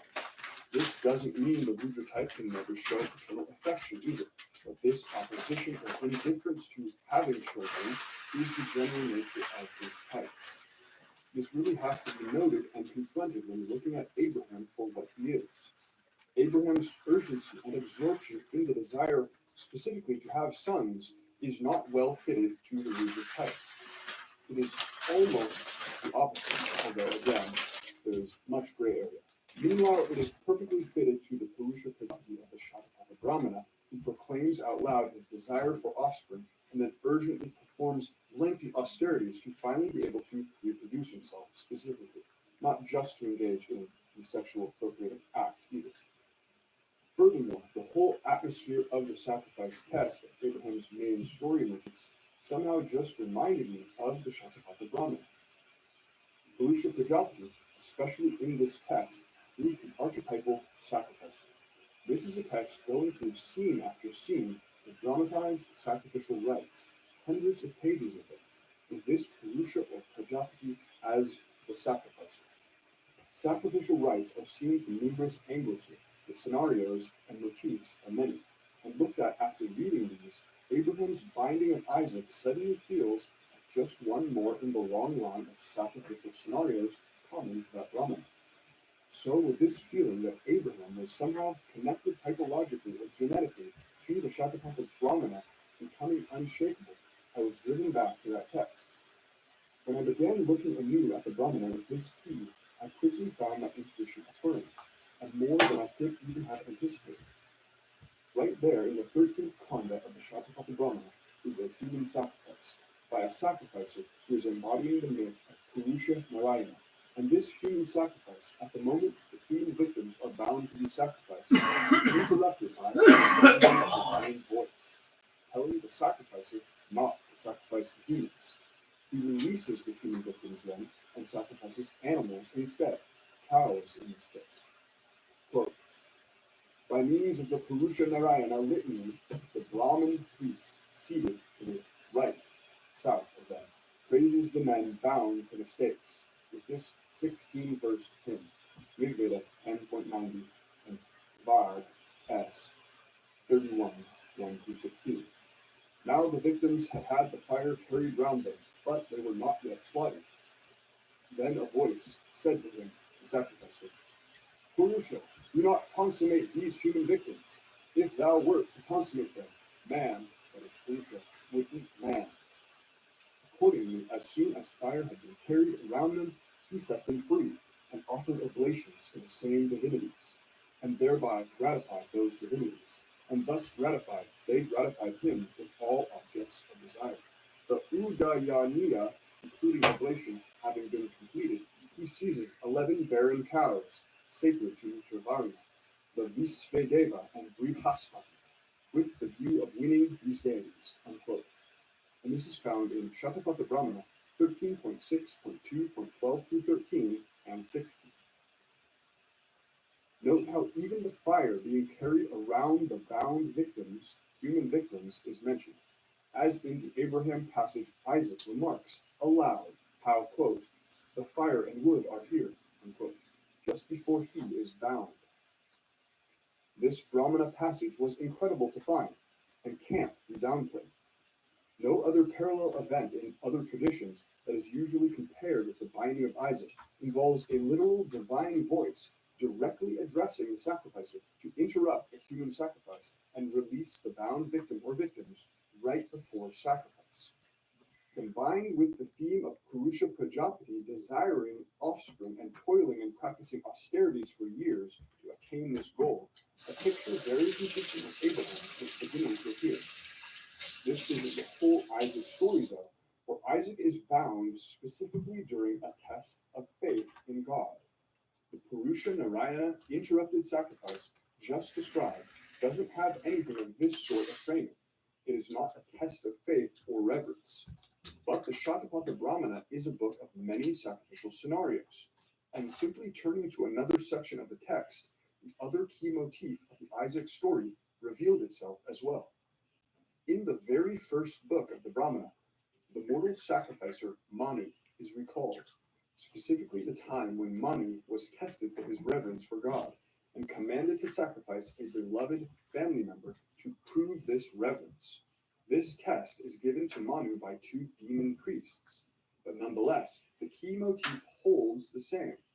The demons say, quote, God-fearing, they say, is Manu. Let us then ascertain. They went to him and said, Manu, we will sacrifice for thee. He said, wherewith? They said, with this, thy wife. He said, so be it. And on her being killed, that voice went from her. Unquote. From Shatapatha Brahmana 1.1.4, 15 through 16. Egeling, the translator, uses the word God-fearing here, as the original word has that sense to it. But the word is Shraddha Devi, more literally denoting a transcending kind of God reverence. Whether God fear or God reverence, this is extremely close to what Abraham's test is said to be about in the text of Genesis. The motif is about whether Manu is God-fearing / God-revering, just as the outcome of Abraham's test shows that it was about the same thing. Genesis 22:12 reads, quote, I now know See, that no, you revered not even though, guys. fear God and didn't hold back your son. Your Wasn't only even my son, subconscious. me," unquote. Again, the word here literally means And if to it was, fear, but also Hustle's with me the sometimes whole time. translated as to revere. Second, If I've been possessed by the text ghosts for a long asks time, I can Manu see to the sacrifice motherfuckers. a beloved family member. I can In fucking the feel case them. of Manu, it Some is of them are his wife fucking rather weird, than dude. his son. Lastly, is the unflinching quickness with which Manu complies with the test. Manu says Somebody almost put him no on. words other than confirming that he will do the sacrifice and asks no questions, but immediately sacrifices his wife when asked to do so. This very unflinchingness is famous in Abraham's behavior during the binding and colors the whole episode, as he says nothing and asks nothing, but immediately complies with God's demand and sets out to sacrifice his son. Obviously, Manu follows through with his sacrifice of his wife, while Abraham's sacrifice is interrupted. But we have already seen where the interrupted sacrifice motif involving the divine voice came from. Thus, it is a simple step to say that when you put together the test of God reverence from the Manu myth and the interrupted sacrifice motif from the Narayana Purusha myth, you have essentially recreated the binding of Isaac's story in its main two elements. It's all right there in two stories of the Shatapatha Brahmana. Oh, you know I'm not. Only two small but precise motifs found within the same book, and you get the binding of Isaac. Now that's good economy. This can be seen clearly in part because we got away from the false I'm like view it's some sort of something different. which cannot explain all of these details and dramatic moments in the way that Abraham's story actually appears to us. I just know shit, right? Now, I will say that my And argument does will. not demand that the L parallel could not have had any influence on Abraham's story. It may even be likely that some details or narrative choices were taken from the L myth or a related tradition that the authors knew. But what this evidence shows is that the El myth was not the main foundational narrative used to make Abraham's story. The actual story we have in Genesis with the actual story of the binding, it shows that, if anything, stories like that of El and other Near Eastern motifs of child sacrifice that are known, with only a loose resemblance to what Abraham actually does, can only have the status of echoes or intertextual references within Abraham's story frame. Perhaps these are being referenced and perhaps not. Perhaps they influence the composition and compositional choices, and perhaps not. I do know it. The fundamental structure of the entire Isaac Motherfuckers Binding are actually story, magic. as it is, can be accounted for much more fully from the combination of the two motifs from the Shatapatha Brahmana instead, without as much alteration. And therefore, the L parallel becomes secondary, and even must be marked as a bit misleading with regard to how the story seems to have actually been composed. Echoes within the story of Isaac being called the beloved son, for instance, echoing Yedud, son of El, these indeed might go back to the El story or other related narratives, and this layer shouldn't be discounted. It just doesn't form the bedrock layer of the story or shape the theological motifs that are woven into it on that level. the entire theme of faith in God, self-abnegation, deliverance by the testing God, and the cancellation of human sacrifice. Even the circumcision custom appears to only be in the priestly layer of the biblical text, and so could have been added on toward the end, if the priestly author saw a general similarity between the already written Abraham and El, he wanted to sew the custom onto. Native customs being sewn onto the Brahmana narrative foundation is part of what my So what do we want to know, suggests. Taran? If we're like that, Far right? greater number So we of are like cities that, and right? themes in Abraham's story So we can be, huh? accounted for solely from the Shatapatha Brahmana, compared to other postulated sources such as the El myth, which further supports that this was the text the authors were directly adapting. And if this is the case, then any echoes of El or any other myth must be secondary or coincidental. There can be a compositing situation going on here with the Shatapatha Brahmana You know there's symptoms of? as the base layer and Yeah. other motifs composited onto this. But each of these other sources needs to be more carefully considered regarding whether it is a necessary piece of the picture, with the Brahmana source taken into consideration, as explaining much that these other sources were trying to explain in a patchwork way and less completely. There is another story found in the Aitareya Brahmana, which is mentioned in other texts as well, like the Mahabharata, which some what's scholars that? have connected Yeah, he to does. the interrupted sacrifice I know he does. of the Shatapatha Brahmana. And He's it like also involves a father who is unable Yeah. to have a son, Yeah. and who, But having yeah, anxiety over his yeah. inheritance, Why? 'Cause I prays to fucking God, do that all the here time. Varuna, for a son. This is the story of Harishchandra. Eventually, Varuna demands Harishchandra's son be sacrificed to him to fulfill the bargain. The son manages to Well. substitute another boy for himself, this being Sunashepa, by offering his father 100 cows. You want to do The Garfield? priests, which include Vasista Yeah. and Vishvamitra, Almost though, yeah. refuse to slaughter the boy, however, and so his father offers to sacrifice his own son in exchange for another 100 cows. At the moment of sacrifice, the boy prays to Ushas and the other gods, and his bonds are Stay up later. released. Vishvamitra then adopts him. In the theme of a father not being able to Do I get up early? conceive a Yeah. son, praying for a son, John then Naps, being not asked even by anymore. the god to sacrifice the son, I'm not. Give me but that the caffeine sacrifice sensitive. finally being time. interrupted at the But that's that moment good of shit. sacrifice. It is Make quite it similar be to not even Abraham's though. story. This story has many details and narrative framings that are Oh, not fucking present in the Abraham story, however, What do you and think? when compared with the Shatapatha Brahmana I don't even motifs, know. the latter seem more exact to what we see in the Binding of Isaac episode itself. Harishchandra does not comply with the demand to sacrifice his loved one without complaint or delay, as Manu and Abraham do. Instead, Harishchandra avoids and delays as long as Yeah, he they can, can though. with his son finally substituting. But dude, I'll prove that you another, broke my fucking and house. Sunashepa's father then requires My his word son for it, my fucking to opt dad's. from him Even for if the they did think my sacrifice, dad's word for it, with why I his come my house? performance of the sacrifice also having to be bought, while even the priests And why look like refuse that? to do the sacrificial act. This doesn't follow the Abraham and Manu scenes thematically or in detail then, Yeah, from which tinfoil. are all about prompt compliance to prove fear of God specifically. Also, Sunashepa's sacrifice is not interrupted by a divine voice telling the sacrificer to stop just before he kills the boy, but instead is the result of the boy praying and the bonds being loosed by a goddess. Again, Abraham and the Narayana Purusha interrupted sacrifice from the Shatapatha Brahmana are much closer in the details here. Add to this the fact of numerous other details of Abraham's story closely matching Shatapatha Brahmana material, and it seems more likely that this was the direct source being used for the foundation of the story. Nonetheless, Vasista and Vishvamitra are part of this story of Harishchandra, and we know from the Moses parallels that the biblical authors knew the Vasista and Vishvamitra mythos generally. Thus, it seems possible the general themes pointed to could have been additional material used by the authors to shape the story of Abraham.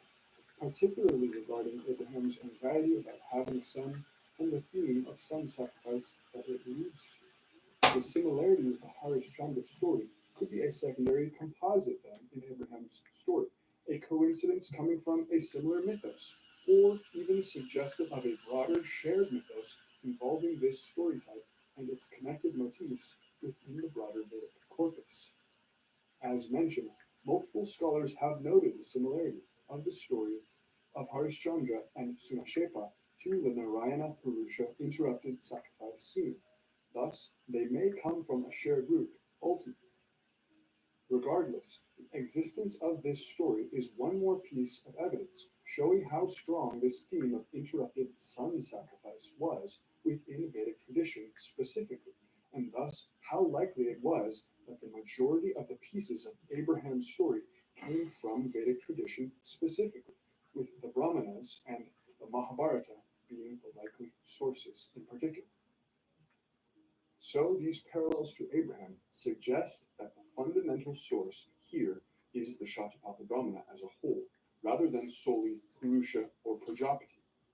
Manu, who has the wife sacrifice God reverence test story, is technically a manifestation of Prajapati as the progenitor of mortals, sometimes in other texts called one of the Prajapatis, but he is still a distinct demigod with his own myths. And the wife sacrifice was not the same story as the interrupted sacrifice within the Brahmana. They were quite separate and even far apart in text. Thus, we must see the composer of Abraham's story as going through the text of this Brahmana and taking different scenes, different motifs, and simply combining them into his one sacrificer and progenitor figure, Abraham, combining the God reverence test with the interrupted human sacrifice to make the sacrifice of Isaac. Thus far, then, we see that Abraham is made out of scattered episodes from the Shatapatha Brahmana, and we can even see them in detail in how they came together. Progenitor who yearns to procreate for many years of posterity is tested to prove his God reverence specifically by sacrifice of a beloved family member, and complies almost without word and without hesitation. But the sacrifice is interrupted by a divine voice when the human victim is bound and ready, and an animal sacrifice is given instead. We can add to this a couple more things. Abraham's name means father of a multitude, while his original name, Abram, means something like exalted father, emphasizing his role of progenitor, which dominates his story, while Prajapati is lord of generation, and indeed is treated as the progenitor father of all gods and beings. He is Prajananavat, the possessor of the procreative energy. He is the father deity per se, the archetypal father among the gods, as well as the progenitor deity per se. His power of procreation is what acts within all procreation in the cosmos.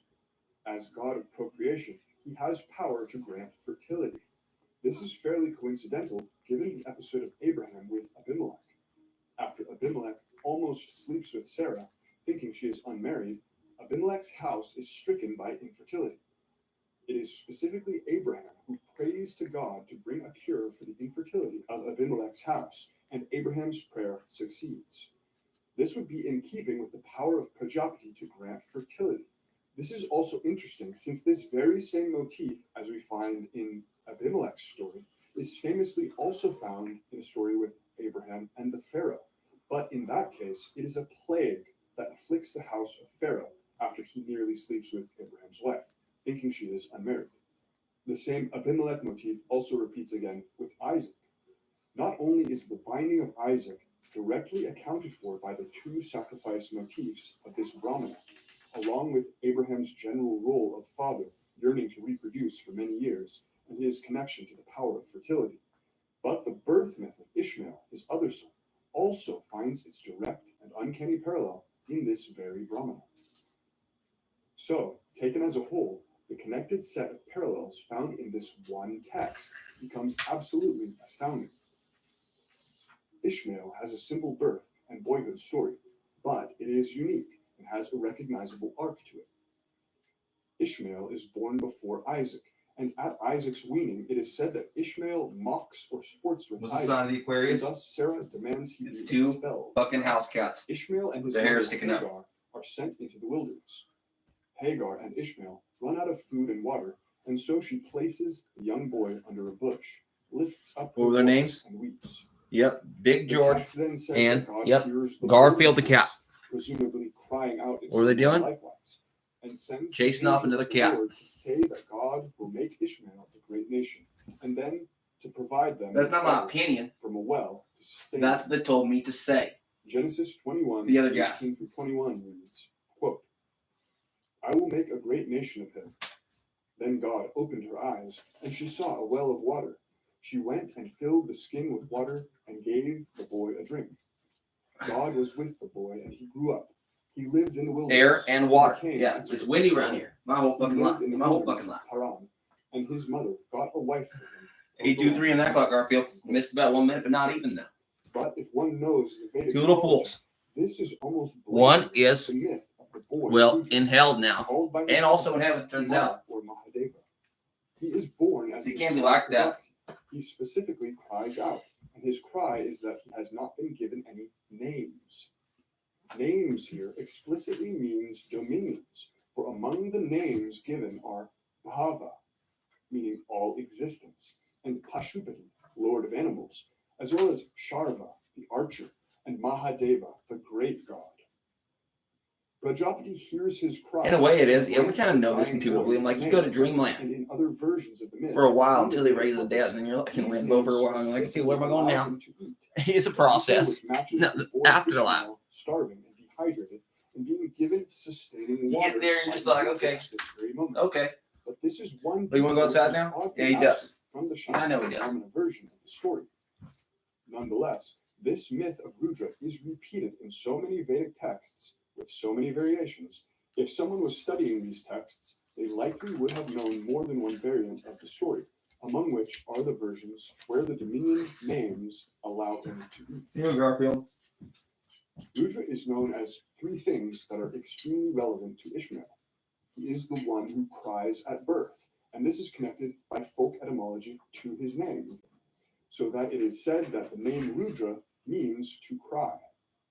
Rudra cries to the father god Prajapati, and he is given his dominions, which also allow him to eat. And this crying is connected to his name.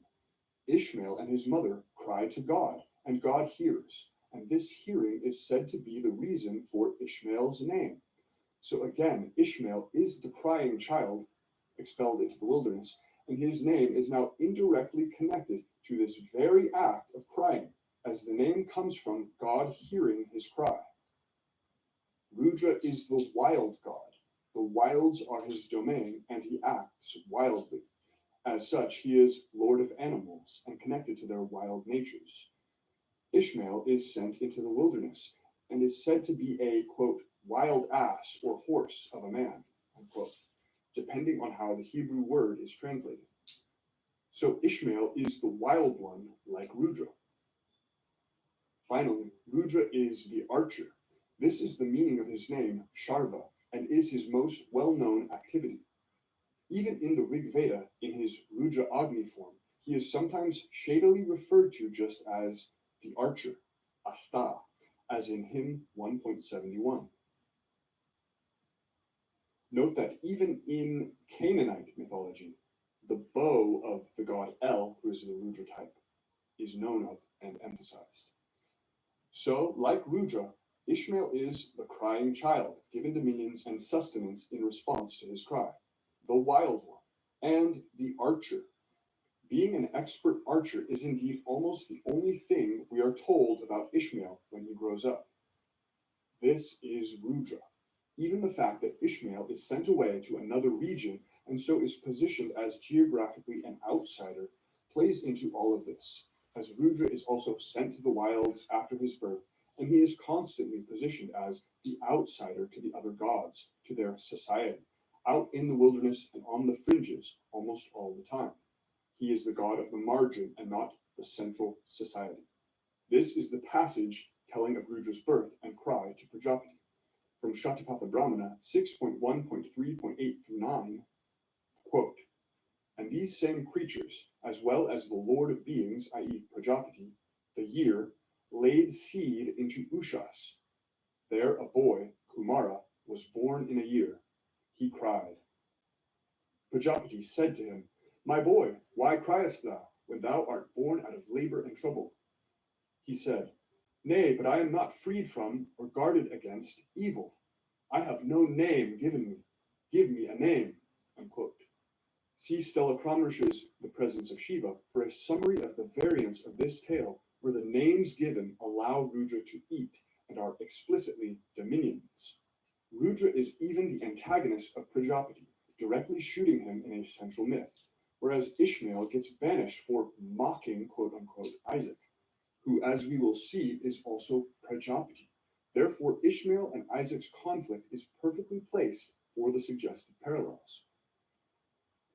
Oddly again, the very fact that Rudra is sent to the wilds after his birth is not exactly mentioned in this Shatapatha Brahmana version, as it is made much clearer in other versions, such as the one in Atharva Veda, Book 15, where the text repeatedly says Rudra arose and went away to various regions right after being born.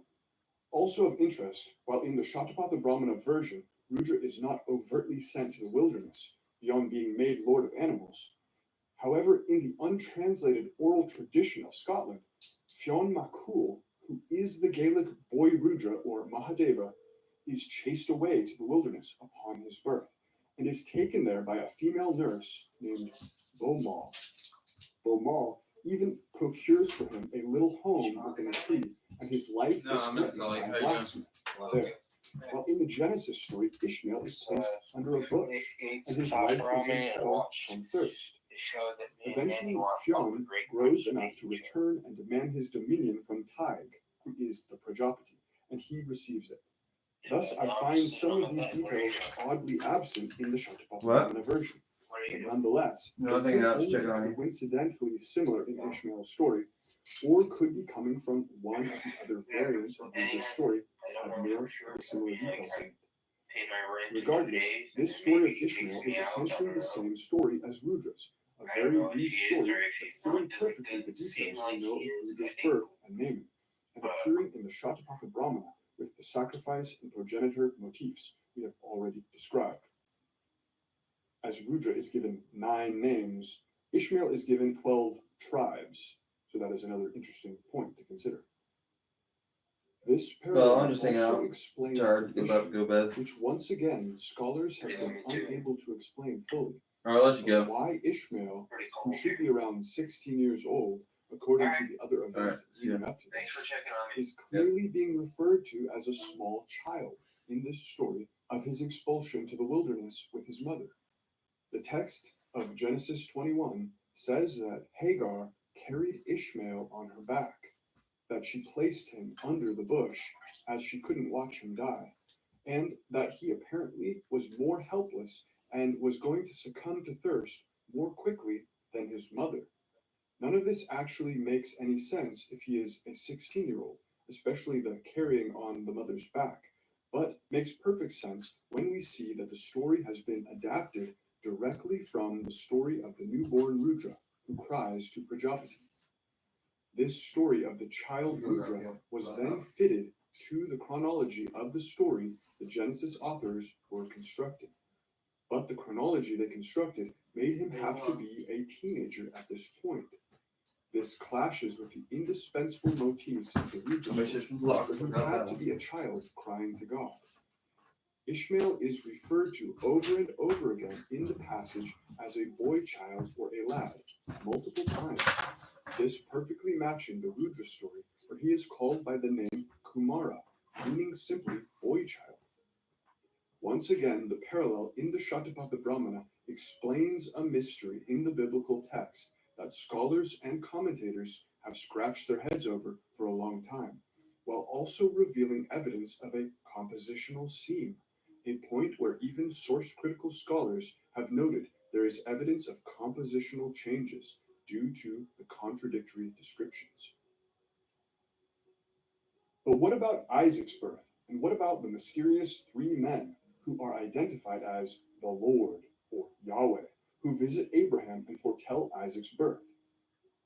What if even this story of the three men who have mystified interpreters for millennia had a model in this same source text, the Shatapatha Brahmana? Would this not tip the scale into certainty that this is the main textual tradition being drawn from for the majority of the story of Abraham? Before having Isaac, Abraham is visited by three men, who the text of Genesis 18 says are the Lord, as in God Yahweh. At the end of their visitation, they tell Abraham and Sarah they will have a child, and Sarah laughs. This is a bit reminiscent of the Vratya form of Rudra, who makes Prajapati find the gold in himself and engender it, thus giving birth to Mahadeva Rudra, as told in the Atharva Veda, Book 15, Hymn 1 version of Rudra's birth. That would imply the three men are a triple form of Rudra, like Rudra Shiva Agni, as we see with the Norse brothers Odin, Heinir, and Lothar. But this doesn't really line up. The Vratya of the Atharva Veda is never triple, and even Rudra in the whole Vedic corpus doesn't usually have this same outward triplicity we see with, for instance, Odin and his brothers, though the 9 names of Rudra, aforementioned, are directly said to give him a threefold nature in this Shatapatha Brahmana passage. This is actually true and worth contemplating. Also, Rudra is implicitly Rudra Shiva Agni, but this is not turned into an overt trio that appears at the same time. Thus, Rudra doesn't really appear as a group of 3 or overtly divided into 3 in other appearances. Also, the son born to Sarah after this episode with the 3 men is Isaac, not Ishmael, who would be the Rudra born after the Vratya Rudra tells Prajapati of the gold within him, and most of the Abraham material has been from the Shatapatha Brahmana, not necessarily from the other Vedas, where the Vratya story is found. There can be quibbles with this statement, but still, the emphasis has seemed to fall on the Shatapatha Brahmana for the closest parallels to Abraham. But what about this? One of the most prominent scenes of the whole Shatapatha Brahmana is the creation section of the 6th Khanda, when Purusha wants to reproduce and so forms the egg from the waters. This scene following the vital airs or breath of God creation myth section. The text says Purusha Prajapati then wants to reproduce himself. So what does he produce first? What does he make manifest to himself first? The Brahman, which is called the triple science, Trayi Vidya. The Brahman here is identified as triple, then, and Purusha Prajapati precisely uses this triple designated Brahman, which has manifested to him, to then engender the egg from the waters, which is to be the womb of his offspring, which he there and then places within the egg as embryo. The Brahman manifested to Purusha Prajapati and then used to produce the egg and embryo is explicitly triple, while the 3 men are somehow the singular Lord and also tell the couple they will have a child. The Brahman would directly parallel God, conceived as fully transcendent, yet here manifesting within a triple designation and giving the power to procreate. Abraham quickly brings the 3 men / the Lord first water and then food, including a huge amount of bread cakes made from around 36 pounds or 3 seahs of flour. Purusha, after manifesting the triple science Brahman, specifically creates the waters out of speech first, and then enters the waters with that triple science Brahman.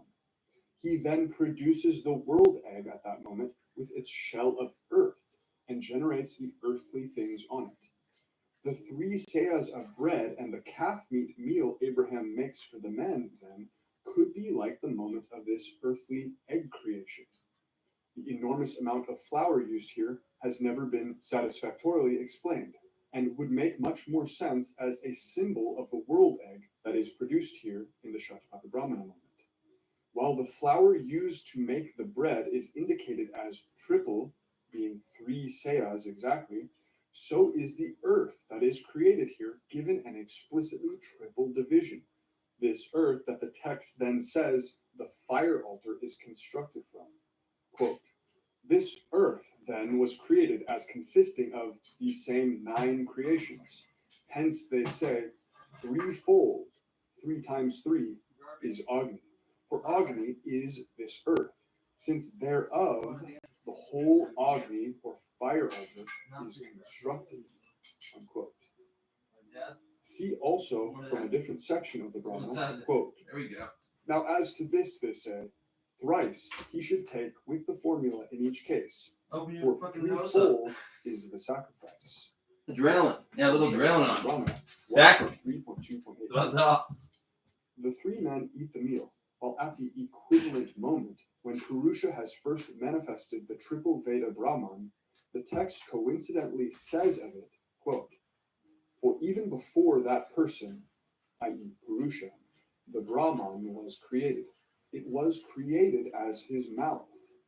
Hence they say of him who has studied the Veda that he is like Agni, for it, the Brahman Veda, is Agni's mouth. Unquote. I.e., the triple science Brahman, being a mouth specifically, is emphasized, connecting it also with Agni, the sacrificial fire that consumes offerings. It is the mouth of the fire that consumes offerings, while the 3 men here consume the offered meal despite its massive quantity, like a great, huge sacrifice. This sacrificial meal then mirrors the preparation of the shell wound by Purusha and the mouth of Agni, aka triple Brahman, is described alongside it. This suggests how the complicated formation of the earth as eggshell, which is then identified with the triple fire altar, could have been simplified in the biblical version into a massive amount of bread symbolizing that world egg that becomes sacrificial offering to the transcendent God, who is the mouth of the fire altar. But the match between the ends of each passage is what really brings the sequence into clarity. At the end of this Brahmana passage, the earth, which was the shell and womb into which the embryo was inserted, sings from joy, and so does the Agni who is on her back, presumably now the embryo Agni Prajapati, who the text suggests has been born as the child, because the earth has been spread open. The female earth, who is functionally the womb, then, and the new child Prajapati, sing to conclude the passage, while in her story, Sarah, who has been informed of her own impending pregnancy and child here, laughs spontaneously to conclude the passage. But this detail may be the clincher. When the womb earth and the child Agni Prajapati sing at the end of the passage, it says that is why they have the names Gayatri and Gayatra, meaning one who sings. When Sarah laughs at the end of the parallel passage, this also is directly the cause and explanation for Isaac's name, which is drawn from the laughter of his parents and means to laugh. One who sings versus to laugh. 2 variations on an idea of spontaneously vocalized joy at very similar moments after a conception has been formalized and completed. So the child gets a name from the same moment connected to singing or laughing in each, that is, from the surprised vocalization of joy emitted by the mother related to the conception and birth. This similar motif of the mother's vocalized joy leading to the name of the child concluding both passages, which each began with the triple designated absolute God, helping the Father to form his Son after also bringing forth waters, is too uncanny. These 2 clear motifs frame between them a more mystical and confusing process, specifically involving waters and earth, or a symbol of earth, with a triple division as well, being brought into contact with the triple absolute, who is like the mouth of the sacrificial fire. This process being like a symbolic sacrifice, which mystically brings about the new embryo within the earthen shell, or within Sarah's womb, which the massive quantity of flour has also stood symbolically for. Only 2 chapters after this section of the Shatapatha Brahmana, it tells the story of Prajapati and Ushas having their son Rudra, as aforesaid, who cries to them for dominions. the story of Ishmael. The Ishmael story also follows 3 chapters after the 3 men seen in Genesis. Nobody has ever been able to agree about how these 3 men could be the Lord, Yahweh himself, and why they are here in this triple form, which seems contradictory to usual theology. Numerous fairly desperate rationalizations have been tried, none of which make sense of the picture. And right there in the Brahmana passage, we have the Brahman itself with a triple designation, ending with the child named for the vocalization of joy of his mother and himself. Thus, this Genesis scene looks like they tried to translate Brahman, but triple, into a more literal form, and for this reason depicted the Lord Yahweh paradoxically as 3 men, giving no further explanation. The strength of this parallel partially relies on the firm recognition that the rest of Abraham's story has been directly adapting this same text, the Shatapatha Brahmana, and thus the author had to know this particular passage thoroughly as well, being one of the most famous sections of the whole Brahmana, the creation of the world egg. It also relies on how thoroughly I have established the deep influence of Vedic texts on other parts of the Bible.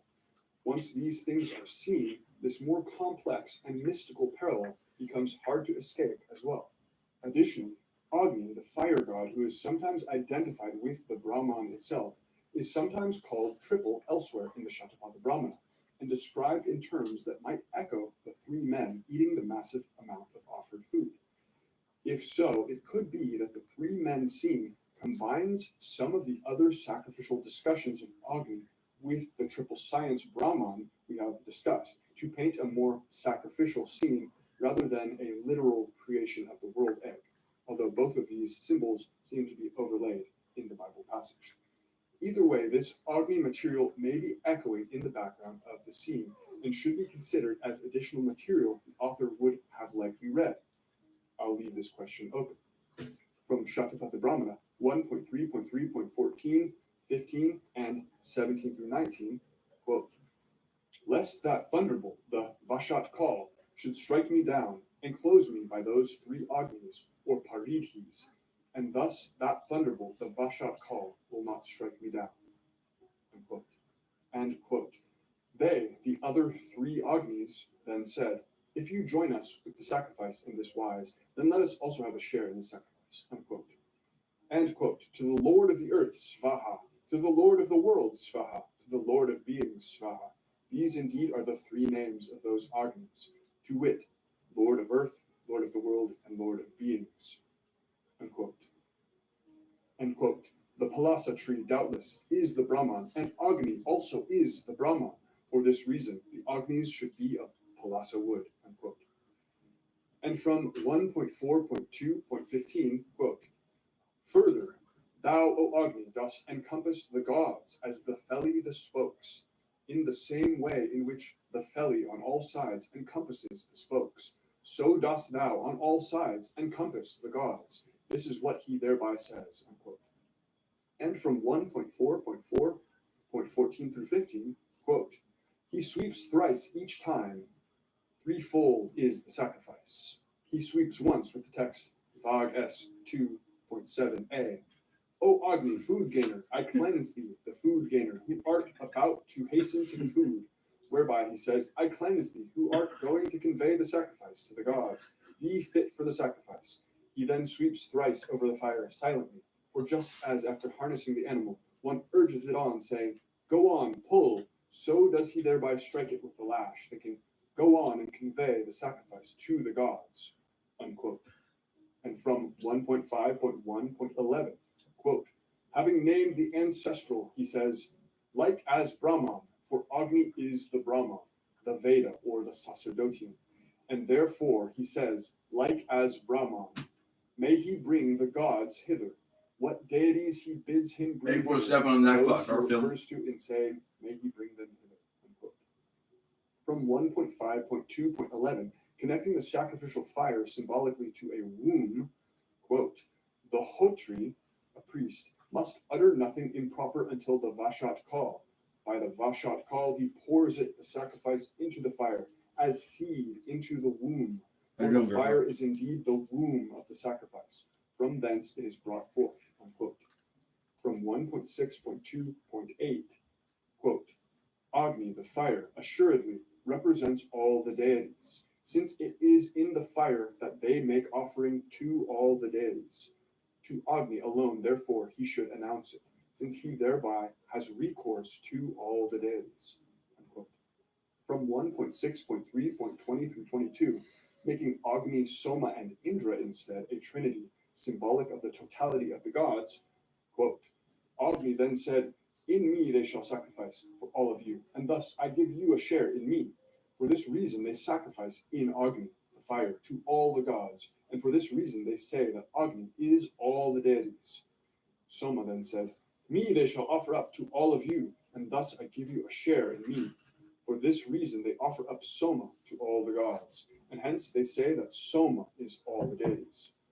And further, since all the gods were abiding in Indra, for that reason they say that Indra is all the deities, that the gods have Indra for their chief. Thus the gods came in a threefold way to consist of one deity, and he who knows this becomes individually the chief of his own people. Unquote.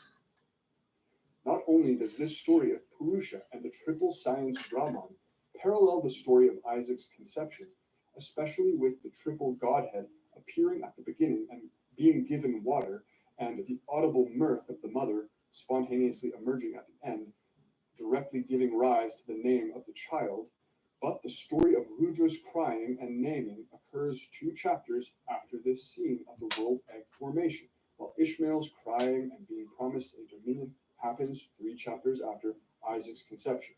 Thus, the episodes are very similarly positioned in order. Ishmael being Rudra, also identified with Agni, and conflicting with Isaac, who is the newborn Prajapati, yes, also identified with Agni, is the perfect dualism of these types, as mentioned.